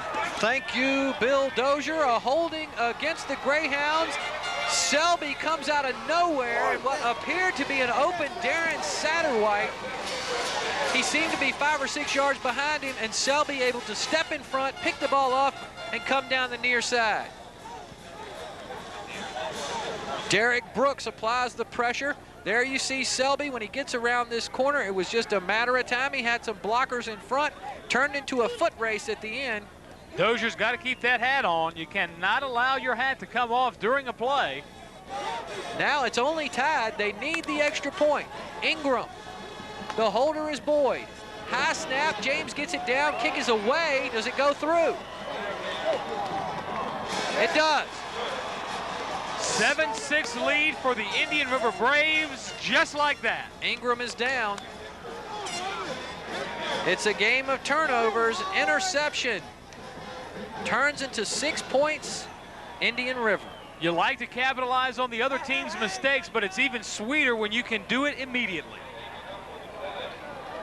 And that Indian River defense continues to add to what's an unbelievable stat. That's 12 defensive or special team touchdowns this season. Ronald Ingram being carried off the field now after attempting that extra point. 28 extra points he had on the season. And a game-winning field goal against Norview. We'll get to that Smacky Stats scoring drive in just a second. But yes, 12 defensive or special team touchdowns this season for that Indian River defense. And Selby, you see why he's an all-district player as he makes a huge play for the Indian River Braves. Take a look at Ingram now. There where you see may have twisted an ankle or possibly a knee as the Greyhounds coming in attempting to block that extra point. And really a tough play because the snap a little high. Boyd able to get it down though. Ingram and the holder could very well end up being the heroes of this game. And we also have a penalty now on the Greyhounds on the extra point because the Braves will now kick it away from the Norcom 45. So it goes into the end zone, and the Norcom Greyhounds will start at their own 20-yard line. Worry now, if you're a Norcom fan, about the confidence of the sophomore quarterback, Kevin Jones. Take a look at the scoring summary. Mickey took one play to make it 7-6, 40 yards, one play. The key, of course, is Selby interception for a charity touchdown. You know, we have Woven and Charity for our Smacky Stats clues. You know, I think wonder, it's the beginning of college basketball.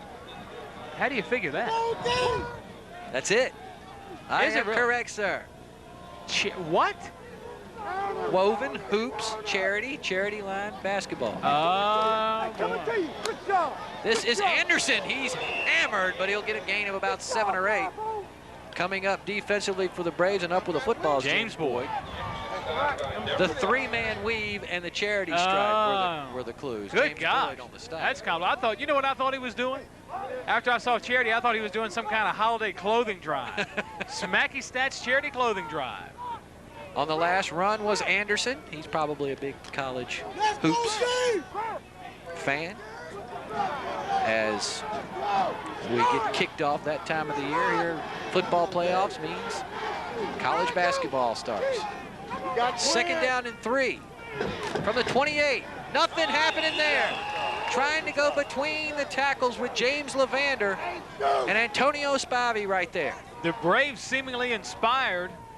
Yes, a much more spirited attack right now. This is a Norcom team that's not going to get too rattled. They do have the sophomore quarterback in there, however. Let's see how he reacts. Lonnie Parker gets the signal from Coach Scott Jackson on the sideline. Sideline wants the Braves to watch for the trap and the quarterback sneak. Third down 3. Momentum in the favor of the Braves, but a stop needed here. Ball at the Braves 27.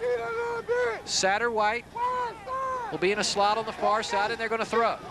Here comes pressure from Brooks. That's incomplete. They'll have to kick it away. Derek Brooks having a great game tonight. Heavy pressure from the defensive line of Indian River, and the defensive backfield for that matter, has had a big effect thus far in the second half, caused, I believe, that interception for the Indian River score, and that time right there is going to cause Norcom to have to kick it away. I know that you are an aggressive type. Would you go for the block here or go for the return? Oh, at this place, you got to go. You can, the way this game is going, you can come close to putting them away with a block here. Braves send 2 men back. High snap, but the kick is away. Almost looks like a pass, and the Braves run away from it. Lance Bishop ran upfield to make a block, and whoever he tried to put the block on stepped aside, and Lance took a spill. So the Braves now with a 1-point lead in your 23 sports game of the week from Oscar Smith High School. Mickey Irving and Richie Babb in the booth with Smacky Stats alongside, and of course Merlin Vaughn roaming that Indian River sideline, and Antoine Stukes will trot off the field, the sophomore quarterback slash wide out slash running back. And then at quarterback will be the man who led the Braves to the state title a year ago, James Boyd. Selby at the bottom of the screen, but they give it to Johnson. Let's check that. That's Antonio Spivey, number 25 on the carry. And he runs right into Eugene Ramsey. Now this is interesting. Been waiting for this now. In the Eastern District, 87, and it's actually, these numbers are not exactly right. In the Eastern District, 87.5, oh, I was wrong. Oh, I'm right. My math was incorrect to start with. Okay. That's right. 75% of the mascots are people in the Eastern District. 12.5 are animals, and they have 12.5 of their teams are celestial phenomenon. Let me see if I can figure that out. Southeastern District, 37% people, 62% animals, and no celestial phenomenon. Flag down now, maybe some movement against the Braves. So the what was the who had the most people? Oh, Eastern District by far. Actually, if you look at the number of teams, they have a pilot.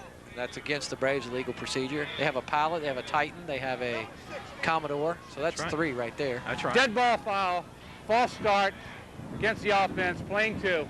Have the presidents. So if you're scoring at home, write these down quickly. That's right. A booker. A fighting booker. A fighting booker. Southeastern District, only 37.5% people, but a large number of animals, 62.5%. A lot of animals. Yeah. Second and long, handoff to Johnson. Johnson gets the yardage back. The Braves now will be faced with a 3rd down and about 7 or 8 from about close to midfield at their own 48. Of course, we have the Braves and the Warriors and the Cavaliers in the Southeastern District. That's right. You know, the stat about the no wins for bird teams switched. Yeah, sure did. The Hawks got a couple of wins. The Hickory Hawks did. That's right. Here it is at 3rd down and 6 now for Indian River. And they keep it on the ground with Johnson. He runs into a host of Greyhounds. William Stanley right there. Johnson turns around and says, hey, nowhere to go on that one. Not much gain on that play. The Braves' second possession will end in a punt. They punted on their first possession here in the second half.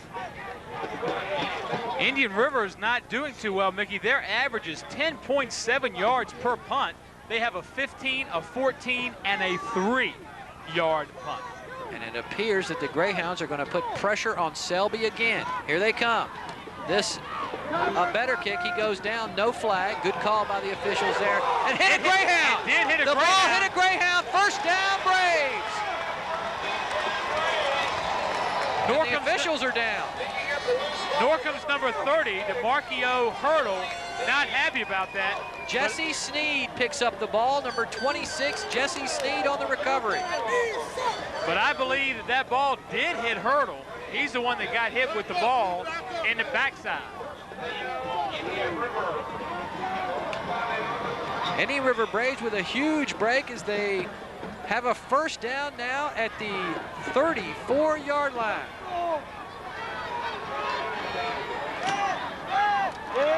This is Stukes, Antoine Stukes, coming out of the backfield and running the football. Going to be about 4 yards for Stukes.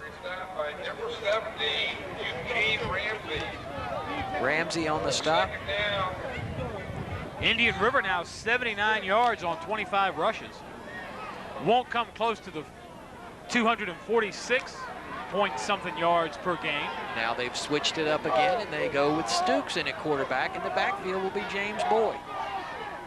4:20 to go, third quarter. Here comes the pressure. Stukes doesn't see it. He's able to throw the ball, however, and it's incomplete. Good pressure from the Norcom defense again. Genoa Everett there coming from his defensive end position. Going to be third down and 5 or 6. Wonder if they'll go with Boyd or Stukes here. You know, Stukes coming in to the ballgame, completing 58% of his passes. 21 of 36, pretty impressive numbers for a sophomore quarterback.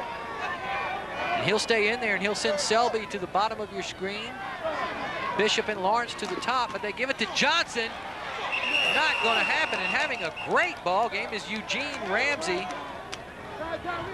And also Genoa Everett, the junior. These two guys are putting it all on the line out there tonight. William Stanley also in on that tackle, number 73. 3:55 to go, third quarter. Braves holding on to a 1-point lead as they face now a 4th down and 7. So Selby's going to try to pin the Greyhounds deep inside their own 10-yard line. You know, I'm telling you, here at the 30, I'd almost go for that. Norcom, high snap, trouble now for Selby. He has to run, trying to get around the corner, cuts it back, makes a nifty little move.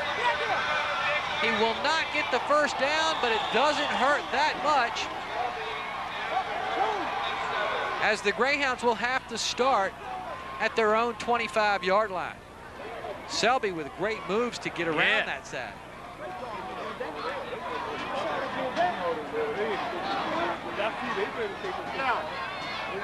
So they turn it over on downs. Even though they've taken the lead, they punted twice and turned it over on downs. Watch Selby, lucky to get the yardage that he gets. Watch the little move right there. But this quickness of this Norcom defense. Count the gray jerseys in your picture around the football. Is it about 30? Yeah, something like that. That is a tribute to team speed. Do you think that was intended as a fake in the first place? Very high snap. Hard to say. This is James Levander. Got to tell you, Mickey, watching the clock here at Beard, DeLong, Easley Field, watching the clock tick, I got to say, Ross Doubleday doing about the best job on the clock I've seen of any official this season. That's why he gets the big money. That's right. And we have an injured Indian River Brave now, so we'll stop the clock with 2:52 to go, third quarter. Ross Doubleday will stop the clock. James Boyd will talk it over with Coach Parker. And the Indian River fans selling the merchandise out here tonight at Oscar Smith. Selling blankets tonight, and I believe that's going to be a big seller out here. Yes, smart. Coach Scott Johnson. Let's put 44 double inside code. Hey, double inside code. You want to lock up? Want to lock up? Hey, come here. Yeah. The other thing, make sure the guard on the tight side, unless we're starting, make sure the guard on the tight side is going B guy. We got to get better play out of there. You got somebody in for 61. Richard Hutt on the spot. Right place, right time.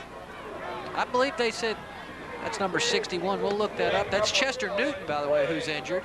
And he comes off under his own power.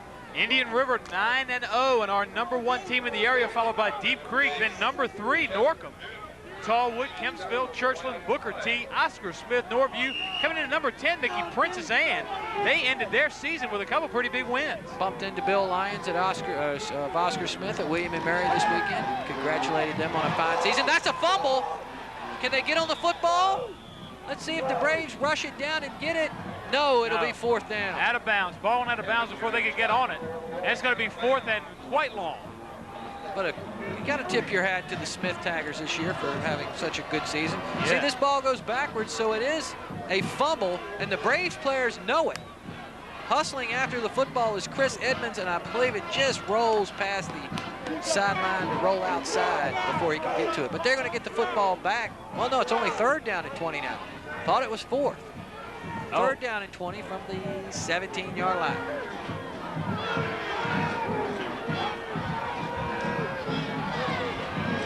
Jones, straight drop.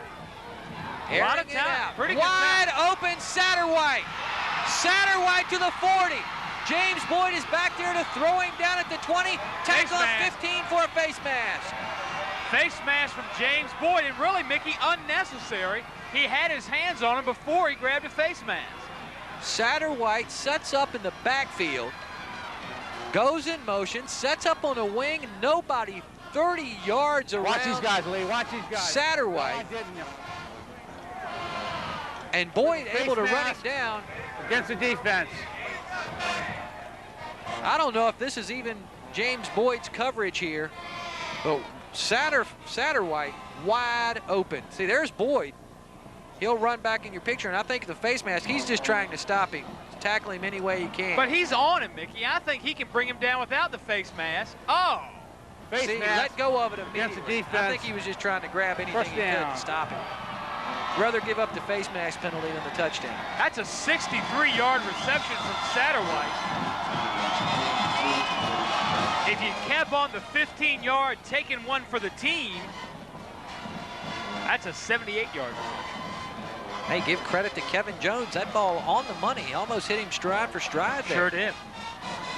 And the Norcom band has it rocking on that far side as they look to take the lead back here now. 2:11 to go. 3rd quarter, they trail by 1, and they flip it to Anderson. Anderson to the near side. Puts his head down inside the 5-yard line. He may be down to the 2. You know, if there's a such thing as reincarnation, I want to come back as a Norcom band member. Good sportsmanship there from Boyd, and the Indian River fans, well, they're not rocking too much right now. No. And we're down to 1:45 in the 3rd quarter. Been taking a while to score tonight, you know. There they are. There they are.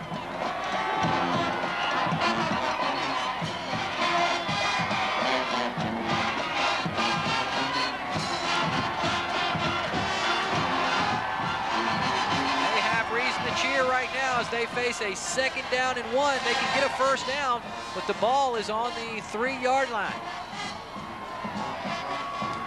Jones gives it to Anderson. Spivey is in there, and Bishop is there, but it's going to be a 1st down, we have to believe, and it should be 1st and goal for the Greyhounds. Look how close that ball is to the end zone. Oh! Indian River staff showing a little concern over there now, pacing back and forth. Under a minute to go, 3rd quarter. Official timeout. They're going to measure.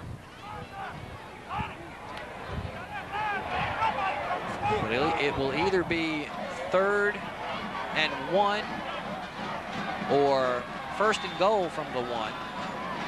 If it's not going to be a full 1 if it's 3rd down. Right here in your living room. Oh, it is. But not by much. It's going to be 3rd down and inches. Quarterback sneak? Maybe so. I don't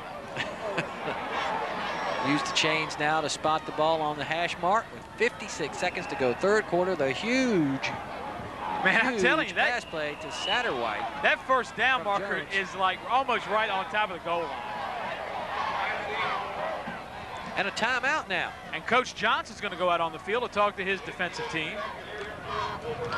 Timeout, a River. All right. And while we have a break, how about these teams you don't want to meet in the top playoffs? 10 teams you don't want to meet in the playoffs. Number 10.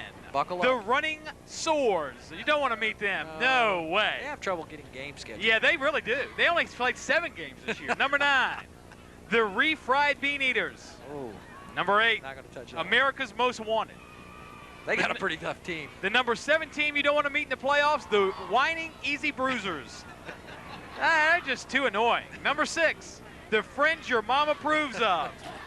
Don't want to meet those guys in the playoffs. I schedule those guys. No, oh, yeah, me too. Number 5, Smuckers. You know, with a name like that, they have to be good. Number 4, the disgruntled postal workers. Ooh, they're Do number not 1 on my meet poll. them. Number 3, the sticky guys.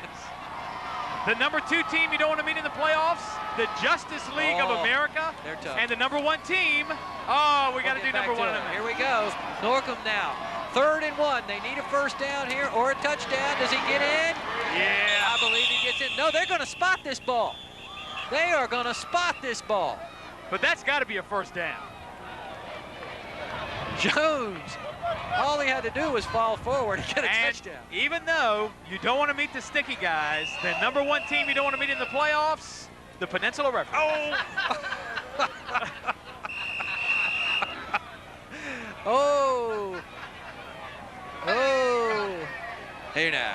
Hey now. Don't want to meet those Peninsula. Oh. Ugh. Hey now. And we're measuring again. Guess you're measuring because he only went about 6 foot deep in the end zone. Yeah. Hey now. Hey now. First down. First down, Greyhounds. And you can address all those cards and letters to Ralph Garner, care of Channel 23. Now 1st and goal from the 3-inch line. The Greyhounds trail by a point, under a minute to go, 3rd quarter. Greyhounds looking to take the lead here now. You can expect Coach Langston to keep it simple here and probably go with a quarterback sneak. He does have Anderson and Levander in the backfield. He gives it to Anderson. He jumps. Touchdown, Greyhounds. Norcom fans have to be happy about that. The score goes to 12-7. Everybody in the world wanted the Indian River Braves possibly to meet the Crabbers or maybe the Hornets again in the next round, but the Norcom Greyhounds said, hold on a minute, big fella. We're here, Eastern District champs, and you got to get through us first. And right now, the Braves trail 12-7. Now, do you go for 2 if you're Coach Joe Langston? I would have to think so. So they break the huddle with the sophomore quarterback, Kevin Jones, who had the huge pass play to Satterwhite that set up the touchdown. We'll hear about that on our Smacky Stats scoring summary in just a minute. They pitch the ball to Anderson down on the ground, so it's incomplete.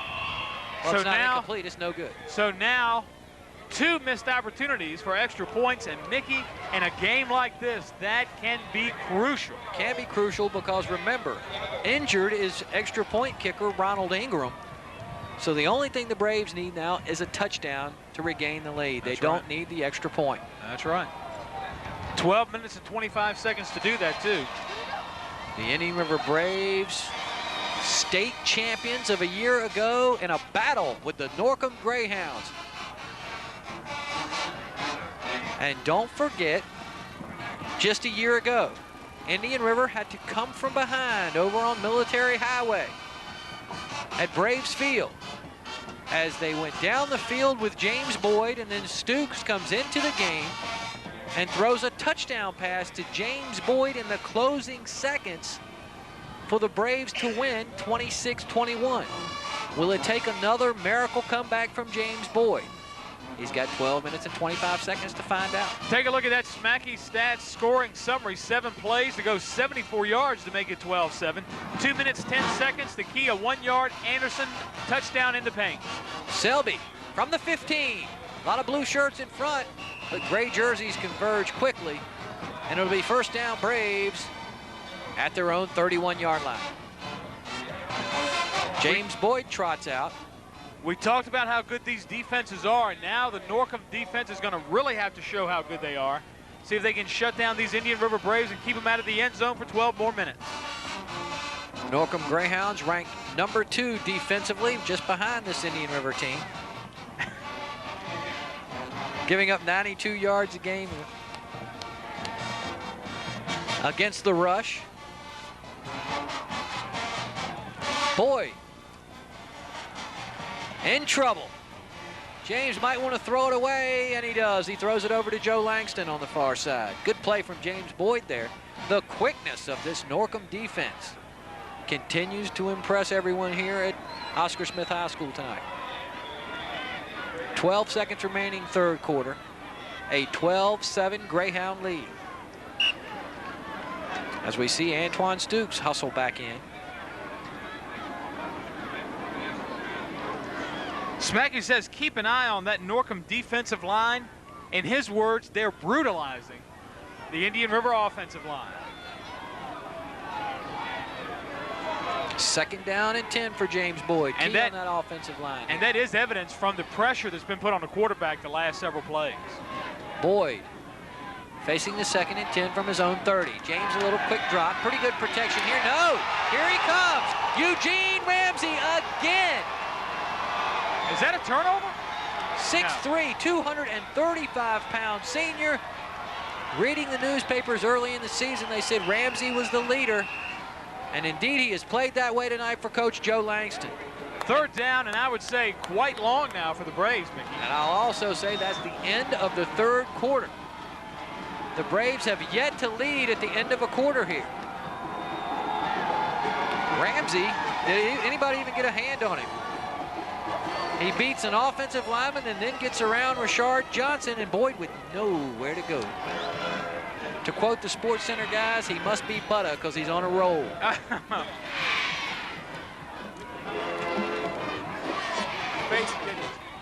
Merlin Vaughn a little silent on that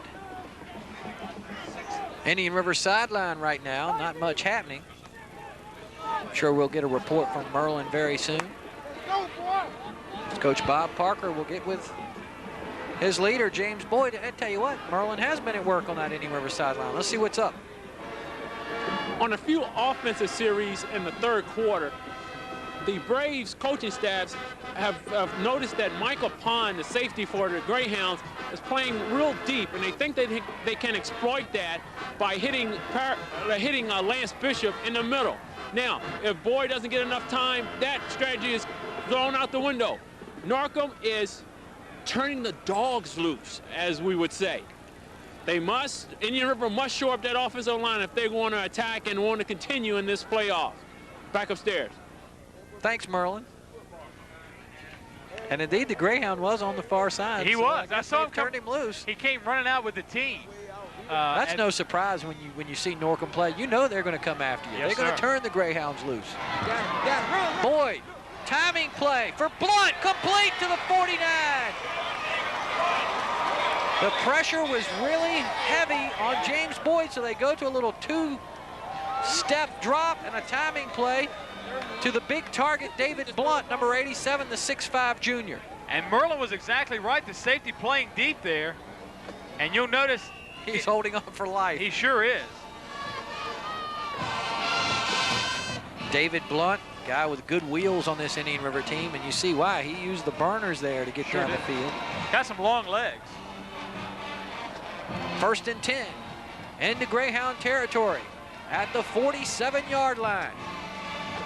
They give it to Johnson. Tackle made from behind there. And Eugene Ramsey there again. Out here on the frozen tundra. Well, not quite frozen. Not quite. The Norcom band breaking into some Isn't She Lovely on the far side. Yes.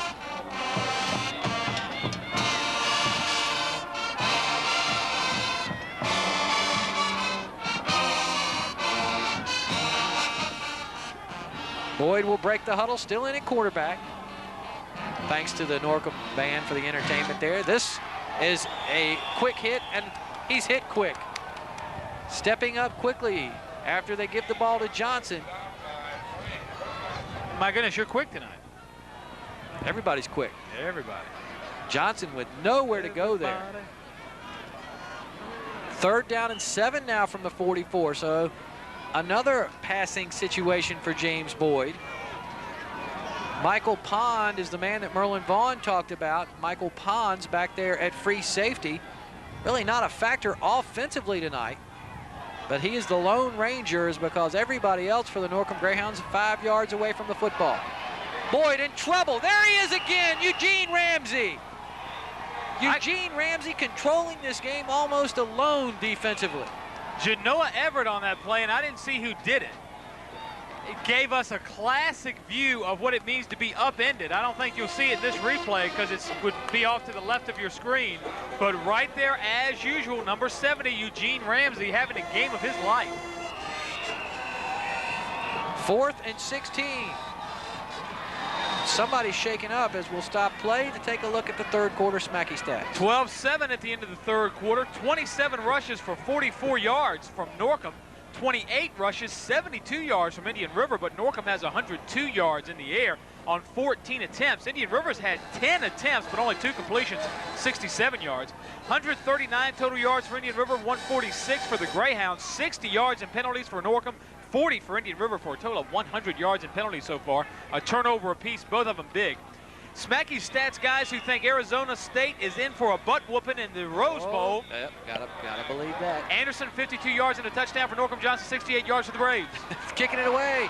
In trouble. Good job from Selby. Looking for the flag. No flag. I think a good no call there. Yeah, I do Good too. kick here from Selby as they'll start inside the 20.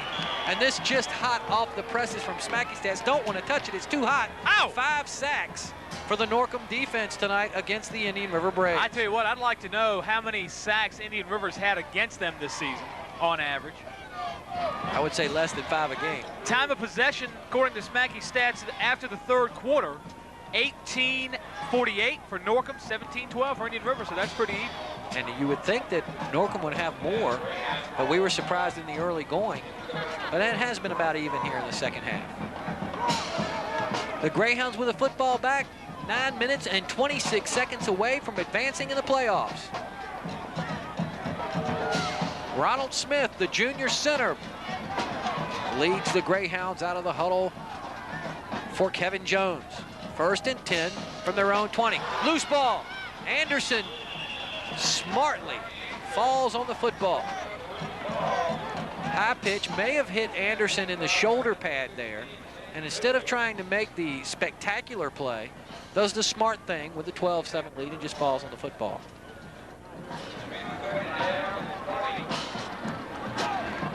Facing now a 2nd down and 20 from the 10-yard line.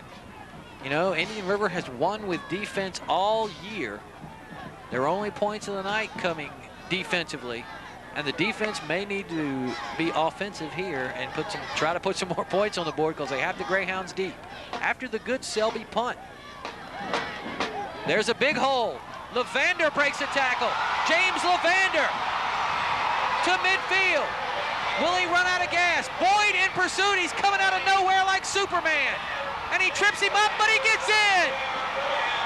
Boyd comes out of nowhere to trip up Levander, but he goes in for the touchdown, Greyhounds. That is absolutely huge. Some Norcom fans over here on the Indian River side. That's going to make it 18-7. It's an 18-7 lead, Greyhounds. Levander, good offensive line work as he goes off the right side. And James Boyd shaken up now on the far side. He may have been kicked. He may have been. When he dove for Levander. Either that or he's just completely out of wind. The way he came up, he showed excellent speed. Came out of nowhere to try to trip up Levander. And I think I heard somebody say like Superman. Like Superman. He seems to be okay. He'll take a break now. Scott Johnson down there making sure that James indeed checks out okay. He'll have to sit out a play. But Levander went off of that right side and had a huge hole. Good offensive line work. And went in for the 6 points. And trouble now for the Indian River offense. They haven't got anything rolling tonight. And they need 2 scores with 8:26 remaining in the ball game. Norcom will try the extra point, something they haven't been able to put up tonight. Take a look at the replay now. Huge line, great line work. He gets away. But I tell you what, he does a lot of right there by breaking that tackle pretty much on his own. And there you see James Boyd coming up from the backfield, coming back out of nowhere. 2 number 5s, and he blows past the gray number 5, Teron Anderson. Good work from the 23 staff down there. But this is a interesting ball game right now. You'd have to think the Indian River Braves coming in here favored. Talk about having your back up against the wall. They trail 18-7 to a Joe Langston coach team. And Joe Langston has won many big ball games in his career. This one looks good for Norcom right now. Long ways to go, though. 8:26 remaining. They go for 2, as they should here. Anderson slips away. He goes in. Got away from Lonnie Parker. 20-7 now.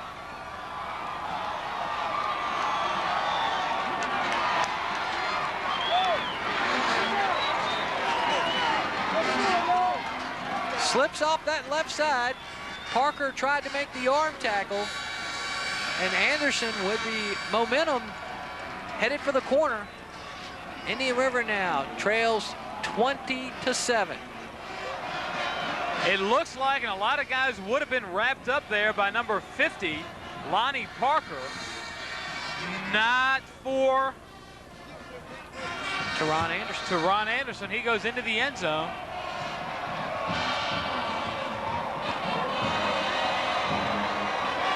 The Braves need to get something going immediately now here on offense.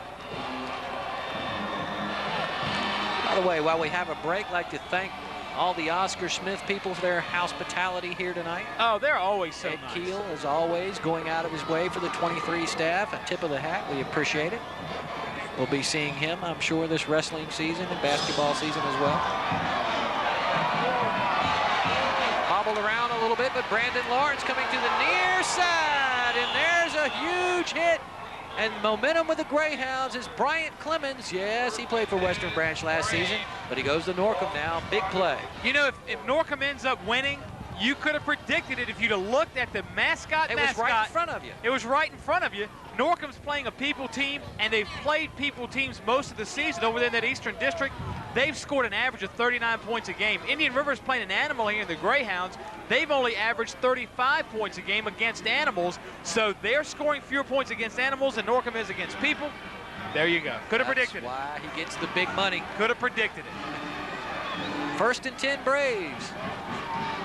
Don't sell the house yet. James Boyd still in the ball game. This one out of the fingertips of Lance Bishop, and James had to get rid of that ball. He could not hold on to it for another second. Number 9, Michael Pons, the free safety, decided that time, I'm not playing so far back. And he stepped up, and if he'd have been on the right line, that ball could have been his. Bishop tried to make the one-handed grab there. Down to 8:15 to go in the ball game. We've seen James Boyd behind in football games before, but he needs 2 scores with 8:15 remaining because they trail 20-7. James out of the shotgun to Selby, a flag down. Wonder if this is going to be a defensive holding. We saw an Indian River lineman laying down. He was tired. Or an unsportsmanlike, away from the football. Well, locked below the knees against Indian River. I guess maybe that's why he was laying down. That may be an Indian River player, or excuse me, a Norcom player down as well after the illegal block. Pass is incomplete. It's going to be a 3rd down and, or let's check that. They accept the penalty to be a 2nd down and long. Coach Joe Langston in your picture standing up there in his 24th season. I believe we said 23rd We're earlier. blocking below the waist against the offense. The penalty is declined. We have a 3rd down. So they will accept the incomplete pass. But Coach Joe Langston in his 24th season, I believe I said 23rd earlier, saw him before the game and wanted to talk to him for a second. He can't talk, got to walk around the field.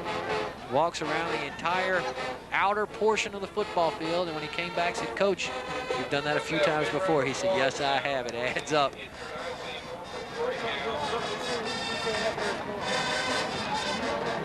Boy, almost illegal motion against the Braves there. Almost. You could just see there Selby's head pop up for a second and look downfield. Indian River having some trouble with third down conversions, Mickey. They are 2 of 10. Well, they need one here now because they trail, and it's a 3rd and 10. From their own 24, James Boyd out of the shotgun. Low snap. No pressure. Goes for Blunt again. Is he going to make the grab? No, there's the flag for the interference, and that's a good call. Blunt tried to make the great grab. Back on coverage was Anderson, and Blunt's going to win that battle because Blunt is coming in there at 6'5". Pass interference. Hey, take a look at this. Defense. You want it, you want it, you want it. Okay, we're going to go. There's the contact. Yeah. Blunt almost makes a spectacular play right there. Most of that was because Anderson's left arm was under 39, okay? First down. the arm of the intended receiver. When he went up, he kind of bumped him. I think if he'd been able to get his arm out, he may have been able to actually go for the ball. Defense. First down. That's a big shot in the arm for Indian River. Let's see if they can take advantage of it. 3 of 11 on first downs. 6 penalties. 7 penalties. Oh, 7 penalties. 75 yards against the Indian River, against the Norcom Greyhounds. First down, Indian River at their own 40. They trail 20-7. James Boyd again airs it out. A foot race down the far side and incomplete. Incomplete for Blunt. Blunt's having some equipment problems. Every time he runs down the field, I think he loses a knee pad. That came flying out again, just as it did on the last play. James Boyd airs it out for the big 6'5" target. They like the odds working on these smaller defensive backs of the Greyhounds, but now they face a 2nd and 10 for Coach Bob Parker. By the way, timeout situation. If you're thinking ahead, the Greyhounds have 1 remaining, and the scoreboard tells us that Indian River with 3 remaining.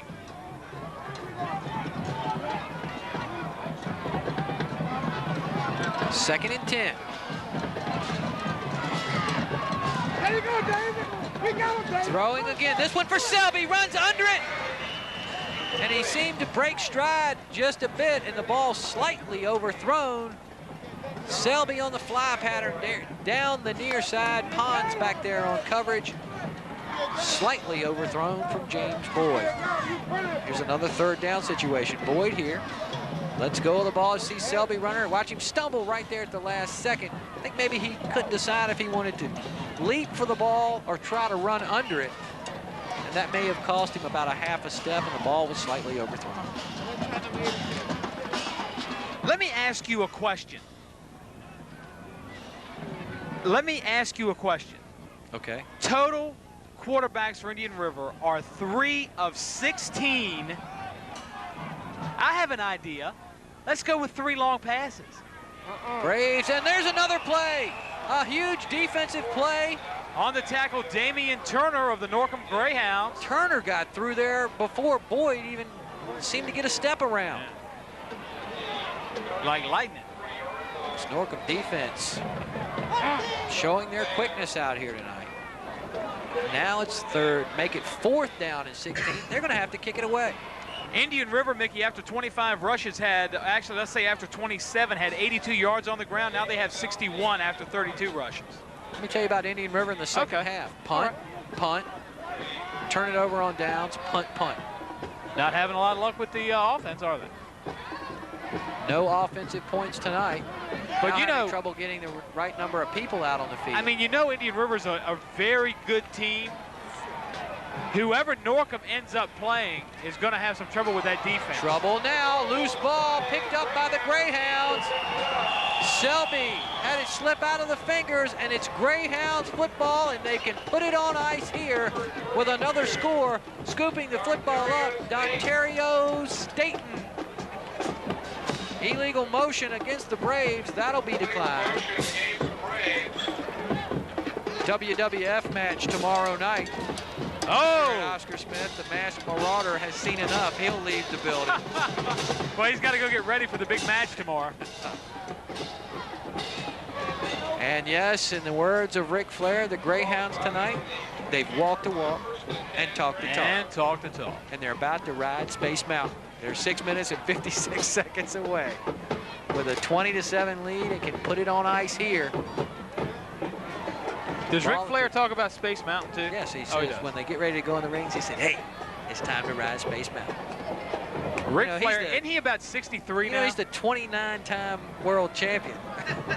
You know. You didn't know that? Something you did not know. This is Anderson off that left side, still on his feet. You know, Mickey, not only did I not know that Ric Flair was a 29-time world champion in wrestling, I couldn't care less. 29 may be a bit exaggerated.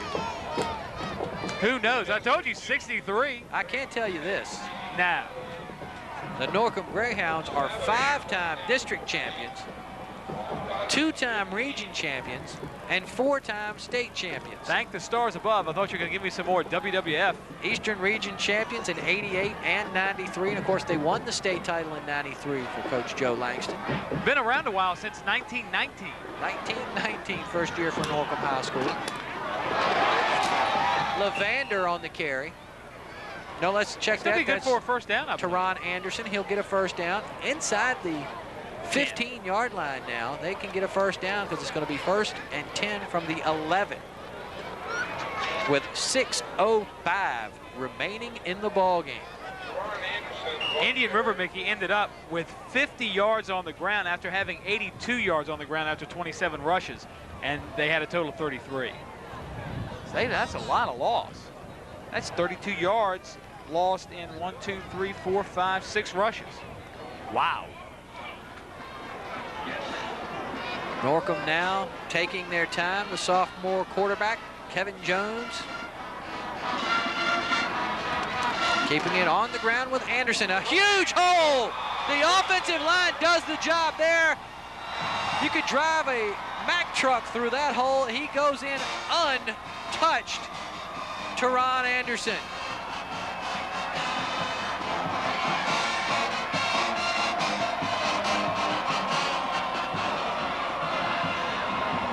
Indian River trails 26-7 with 5:34 to go. Coach Joe Langston and the Greyhounds. Well, the crowd, I believe, Mickey, for the most part, has seen enough. A little muddle huddle. Muddle huddle again here. They did go for 2 on the last one and got it with Anderson. They will kick it here to try to make it a 20-point lead. And that's blocked. Penalty marker goes down. So it will be 26-7. The Braves in a heap of trouble. Norcom looking good right now. Personal foul against the defense, illegal contact on the center. Give me the captain. Illegal contact. Now, what's that? A contact which would be illegal. Oh, I see.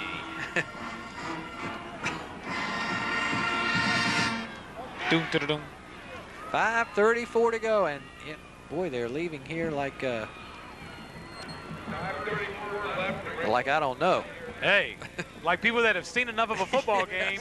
Foul, illegal contact against the snapper. Retry. Little illegal contact against the snapper. Hate when that happens.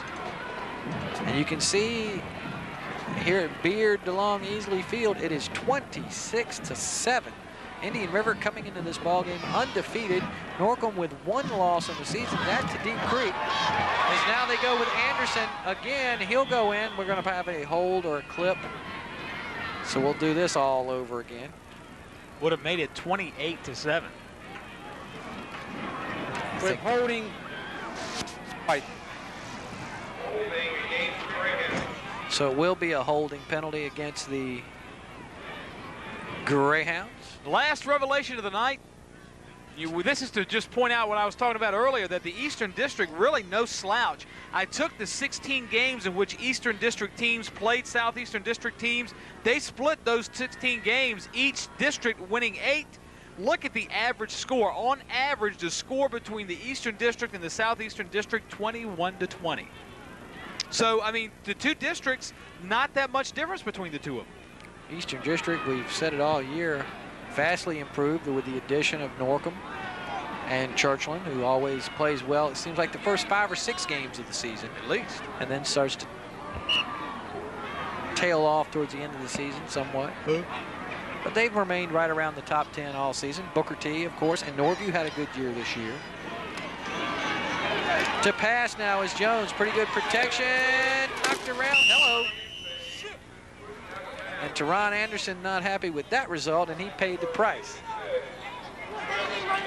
Well, it's still a long mountain, long, high, tall, rough mountain for Indian River to climb, 27-6 or 26-7. If you're a Brave fan, it doesn't look good for the defending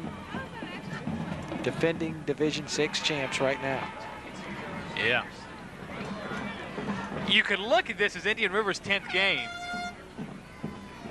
Well, it would be. Yeah. Well, it is, but I mean, you know what I mean. They played one fewer game than just about everybody else. In fact, everybody else. Okay. I believe you. I know you do. Smacky Stats scoring summary coming up in just a few minutes. And don't forget, 23 fans, we will be in action next week if either Indian River or Deep Creek advance in the playoffs. The 23 sports staff will be there. Here we go. 3 plays, 22 yards of the scoring summary, minute 22 time possession, 11-yard Anderson, toilet bowl touchdown. Selby picks it up. Oh, a little fake misdirection there. But Selby now on his own, and he breaks through. Tries to get by the kicker, but the kicker slows him up just enough. For number 33, Vernon Grandison, to get a hold of him. If Grandison's not there, if the kicker doesn't slow him up, he's rumbling, fumbling, stumbling for the end zone. Or, as they say in Suffolk, he got hold of him. He got hold of him.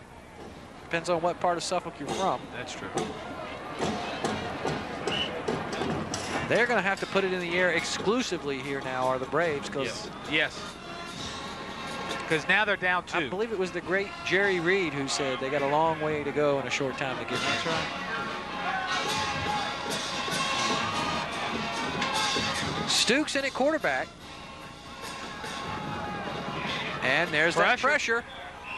I think that's number 84 there again. Yes, it is. Number 84 is Genoa Everett. And right around the football with his partner in crime, Eugene Ramsey.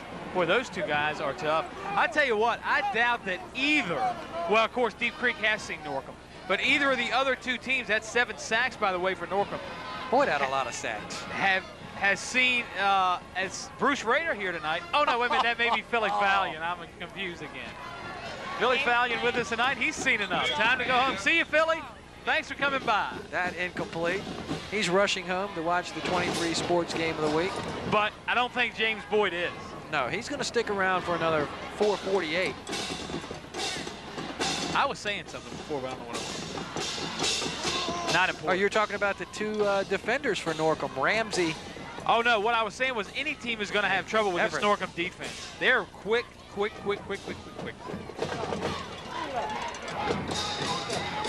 Boy, Coach Bob Parker and Joe Langston have hooked up several times before in big games. This another turnover. Does Ramsey get his hand on it? Looks like Still loose. He lost control, but I believe the Greyhounds have it.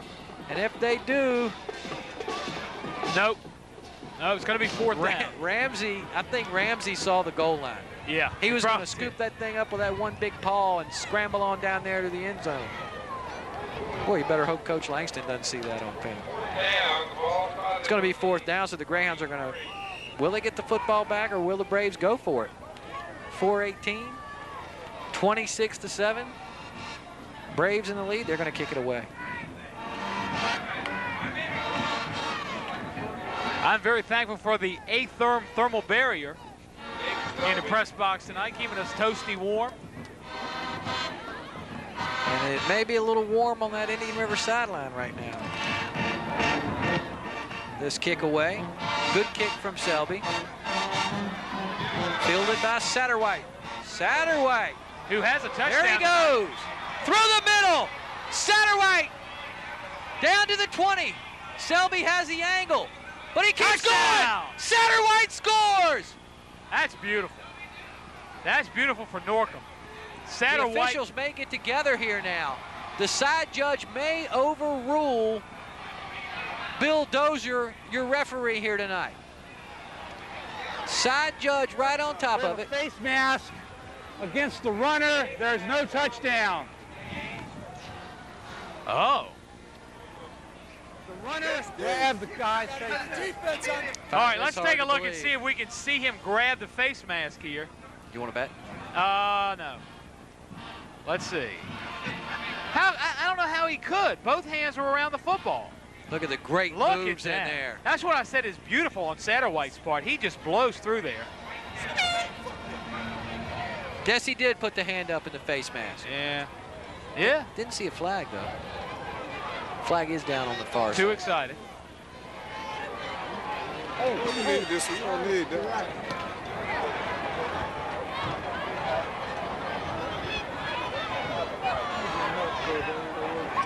So they will back up. Still a beautiful run from Satterwhite. Oh. Poetry in motion. He was shucking and jiving and bobbling, weaving and fumbling and stumbling down towards the goal line. Norcom penalties, Mickey, they have 100 yards in penalties. And 26 points. 100 yards in penalties. Officials time. Selby's going to come out of the game. He has some equipment problems or something.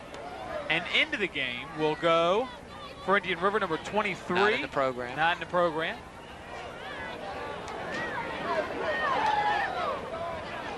Take care of the equipment problem. David will be able to come back the very next play. Also coming out, Rashad Johnson.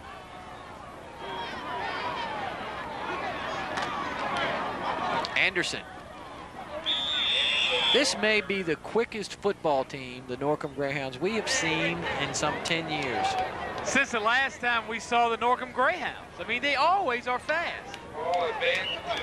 Indian River cheerleaders still at work.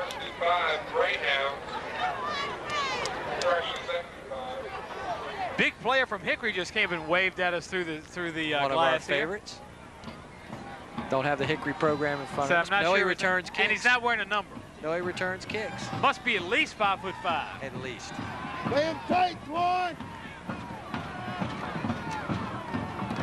Coming to the near side, it's Anderson.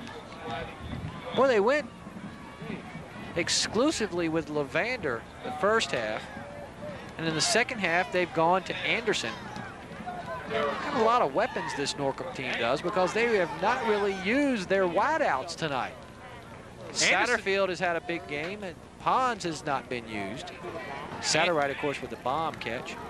Anderson, by the way, 18 rushes, 71 yards. Also with rushes, Levander has 106 yards on 8 Really? rushes. On 8 rushes. Pretty good night. Yeah. How about Satterwhite? What's he doing receiving-wise? We'll check that. I don't know about Smack. that. He has, what does he have? Oh, he has 1 rush. That's not good. -1 yard. What about receiving the football, though? We have a stoppage in play. Satterwhite, 2 receptions for 68 yards. I know, yeah. That's pretty good. That's a 34-yard. Play of the game against the offense. 3rd down. Nothing hurt there with the delay of game penalty to take a lot of time off the clock. Down almost to the 2-minute warning. I'm warning you. I'm warning you. There's almost 2 minutes left. That's it. There's your 2-minute warning. Mickey Irving and Richie Babb, along with Smacky Stats in the booth. Yes, the chairman of Smacky Stats here tonight doing the statistical work. Merlin Vaughn on the sidelines. Smacky Stats straight from the home office in the Dismal Swamp. Long ride back home tonight. Hit the ground. Ball is... Oh! My. Oh, I hate when that happens. I think that might have hit the ground. Don't make no difference to me. Well, down to 155 to go in the ball game. That one looked like it. Let's take a look. See if it was caught on the short hop. Well, yeah, that ball hits. Well, wait a minute. Wait a minute. Well, what did I see? That's a good catch. And we stand corrected. We stand corrected. Good piece of officiating right there. Yeah, very nice. I don't know how nice job. I don't know how he saw it from behind the play, but it was a good. I have to tell you, Hampton or the Peninsula officials doing a Going nice in for job. the touchdown, yes. Touchdown, Greyhounds. Levander with the touchdown. Peninsula officials doing a nice job tonight, Mick. Yes, they are. And James Boyd showing sportsmanship right there. Just gave a pat on the head to the quarterback. Smacky tells us that touchdown scored by Emmanuel Shaw. Shaw into the ball game. Good sportsmanship out there from James Boyd. As that one, 23 fans will just about do it. Take a look at the replay here now. Look at the offensive line work from this Norcom Greyhound team. Oh. He got across the plane with that ball. Emmanuel Shaw. He did get in for the 6 points. And minute 21 to play. Indian River defending state champions, well, as Eddie Murphy would say, is going to be a new sheriff in town. And his name is not Indian River. A couple of guys right there have won a lot of ball games for Indian River.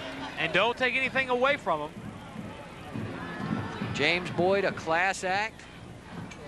Feel fortunate on Friday nights to be able to watch James Boyd play football, so a tip of the hat to James Boyd and David Selby. Two guys that we've watched throughout their career. We'll see them on the basketball court on the hardwood for the Indian River Braves and Coach Freddie Spellman. Just want to let them know 23 fans appreciate their work out here on the football field. David Selby has turned it on this season. Come up just short tonight. See if he can break one here now. This is Brandon Lawrence. Lawrence looking for a little daylight. Ball on the ground. Norcom is going to recover this ball. No, Indian River gets a hand on it. Saw a lot of gray shirts around the football there. Norcom defense still attacking the football. It's down to 1:13 to go in the ball game.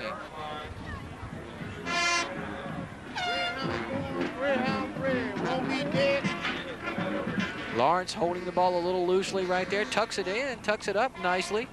Holding the ball properly, somebody just puts a hand on the football. Yeah, apparently. And I believe it was number 32, Dontario Staten, who knocked that football away. Injured Greyhound down. And now take a look at this 23 Sports Smacky Stats scoring summary. 4 plays to go 20 yards. 2 minutes, 28 second time possession. 4-yard Sean Nylon touchdown. That picture pretty much says it all for the Indian River Braves.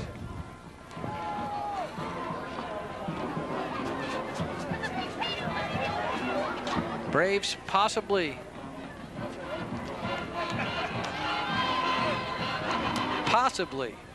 we're looking ahead to a rematch with Deep Creek or Hampton, and there's a class young man right there, ladies and gentlemen. Watched him play for a few years, and he's the real deal. You win like a man, well, you take it like a man when you lose too. Just walk off the field and keep your head up. By the way, that man in that unattractive hat that just walked by was Robin Brinkley of the Virginian Pilot. But James Boyd always wins with class and losing with a lot of class out here tonight.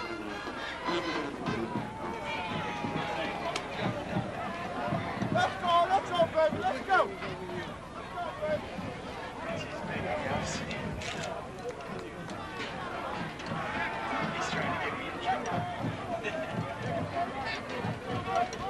Playing out the string now.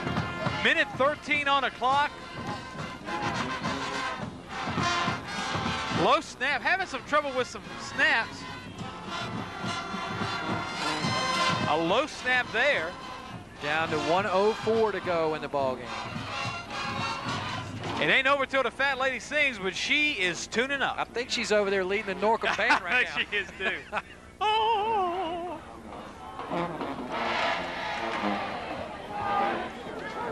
Norcom Greyhounds in the playoffs again, surprising a lot of people. Really the unknown team this season. Over there in the Eastern District, not getting a lot of publicity, just doing a solid job. Just one loss on the year. We've mentioned several times that as Stukes airs it out deep here, and it is intercepted. Coming back to the near side is Daniel Garrett. Garrett still on his feet.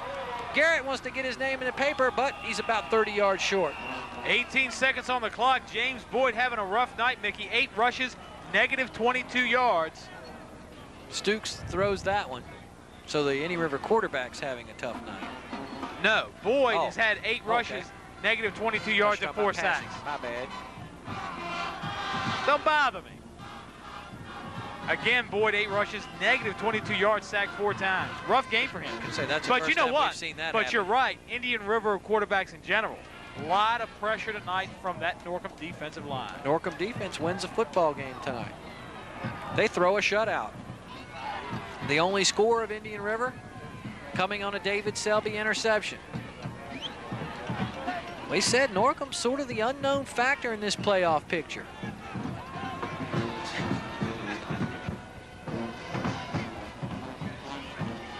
They win against Western Branch, win against Hickory, lose to Deep Creek, then they play Maury, Wilson, Granby, and win. An 18-14 squeak over Churchland, beat a good Booker T team, crush Lake Taylor 50-14, and then beat a good Norview team 20-12.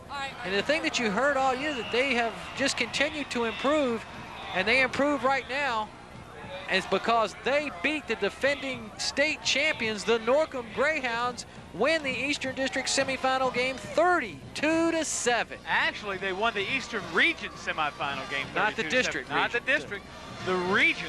And you know, Mickey, depending on what happened in Hampton tonight, this could be our last game of the season. Depending on what happens with the Deep Creek Hornets. If the Deep Creek Hornets win, the 23 staff will be there next week. If not, we'll see you during wrestling season. But the Indian River Braves are going to come up just a little bit short here tonight at Oscar Smith High School. Merlin Vaughn down on the field trying to rustle up some interviews. Let's go down on the field with Merlin Vaughn and Coach Bob Parker. Bob, nothing to hang your heads about. You guys had a great season. Yeah, we did. I think we just got outplayed tonight, and can't make any excuses about the Greyhounds' performance. And we did have a good year. We're district champs, and we have nothing to be ashamed of. Turning point in the game. What do you think? I don't know. I just felt like they outplayed us the whole ball game, and we just didn't get it together offensively at all. And I just can't make any excuses about that. Okay, you had a great year, and congratulations. All right, guys. Coach Parker taking the loss in stride, but he knows he's going to have a great nucleus returning next year. We'll see what happens. Back upstairs. Thank you, Merlin. You know, you got to say to Bob Parker, after getting beat 32-7 in the Eastern Region semifinal, really a class act to come out and be interviewed and just to say, hey, they outplayed us the whole game. And I think that's exactly what happened. I don't know if they were looking forward to next week or didn't take Norcom seriously. We know the coaching staff had them prepared. Just tonight, Norcom a bit better team. Coach Joe Langston, you have to tip your hat to him. But indeed, I look down the field and I tip my hat to a guy like James Boyd, showing a lot of class on that Indian River sideline, and Coach Bob Parker. Can I tell you something else? Sure you can. This is a perfect example of what I was talking about earlier. You try to rate teams nationally, you can't even get it right in a state level. Deep Creek's ahead of Indian River all year. They play each other. Indian River beats them. Norcom only gets into the state top 10 last week. They move up to number 8. Indian River's like number 3 or 4, and Norcom beats them 32-7. And you're telling me you can rate high school teams on a national level? No way. Okay, I'll buy that. Thanks. Smacky said, I'm Tommy. You want to get down off that pedestal now? Yeah, I'll get down off the soapbox. How about some now. final Smacky stats? Well, we'll get to those shortly. Okay. Merlin Vaughn still down there. I'm really shocked. A shocker here tonight. You'd have to say favored Indian River Braves come up very short. No offensive scores tonight. Yeah, for Indian River. Selby with the only, for Indian River, the only score for Indian River on the interception. So the Norcom Greyhounds, I believe Merlin Vaughn's over. Is that? Okay, take a look at these final Smacky stats. Norcom 32, Indian River 7, 157 yards on the ground, 42 for Indian River. That's a huge difference considering Indian River had more rushes. 100 yards passing for Indian River, 116 for Norcom. 273 total yards for the Greyhounds, 142 for Indian River. 105 yards in penalties for Norcom, and they overcame that. They had 10 penalties, 55 yards against Indian River. 1 turnover for Norcom, 3 for the Braves. Smacky Stats guys who did their mamas proud. Anderson, 71 yards and 2 touchdowns. Levander for Norcom, 140 all-purpose yards and a touchdown. For Indian River, Johnson had 70 yards and several first downs. Time of possession so close to even, exactly even. Norcom had the ball 24 minutes and 6 seconds. Indian River 23 minutes and 54 seconds. Congratulations to Coach Joe Langston and the Norcom Greyhounds. They advance in the playoffs. If there is a Chesapeake team involved, if the Deep Creek Hornets win against the Hampton Crabbers, we'll be there next week for Deep Creek Norcom.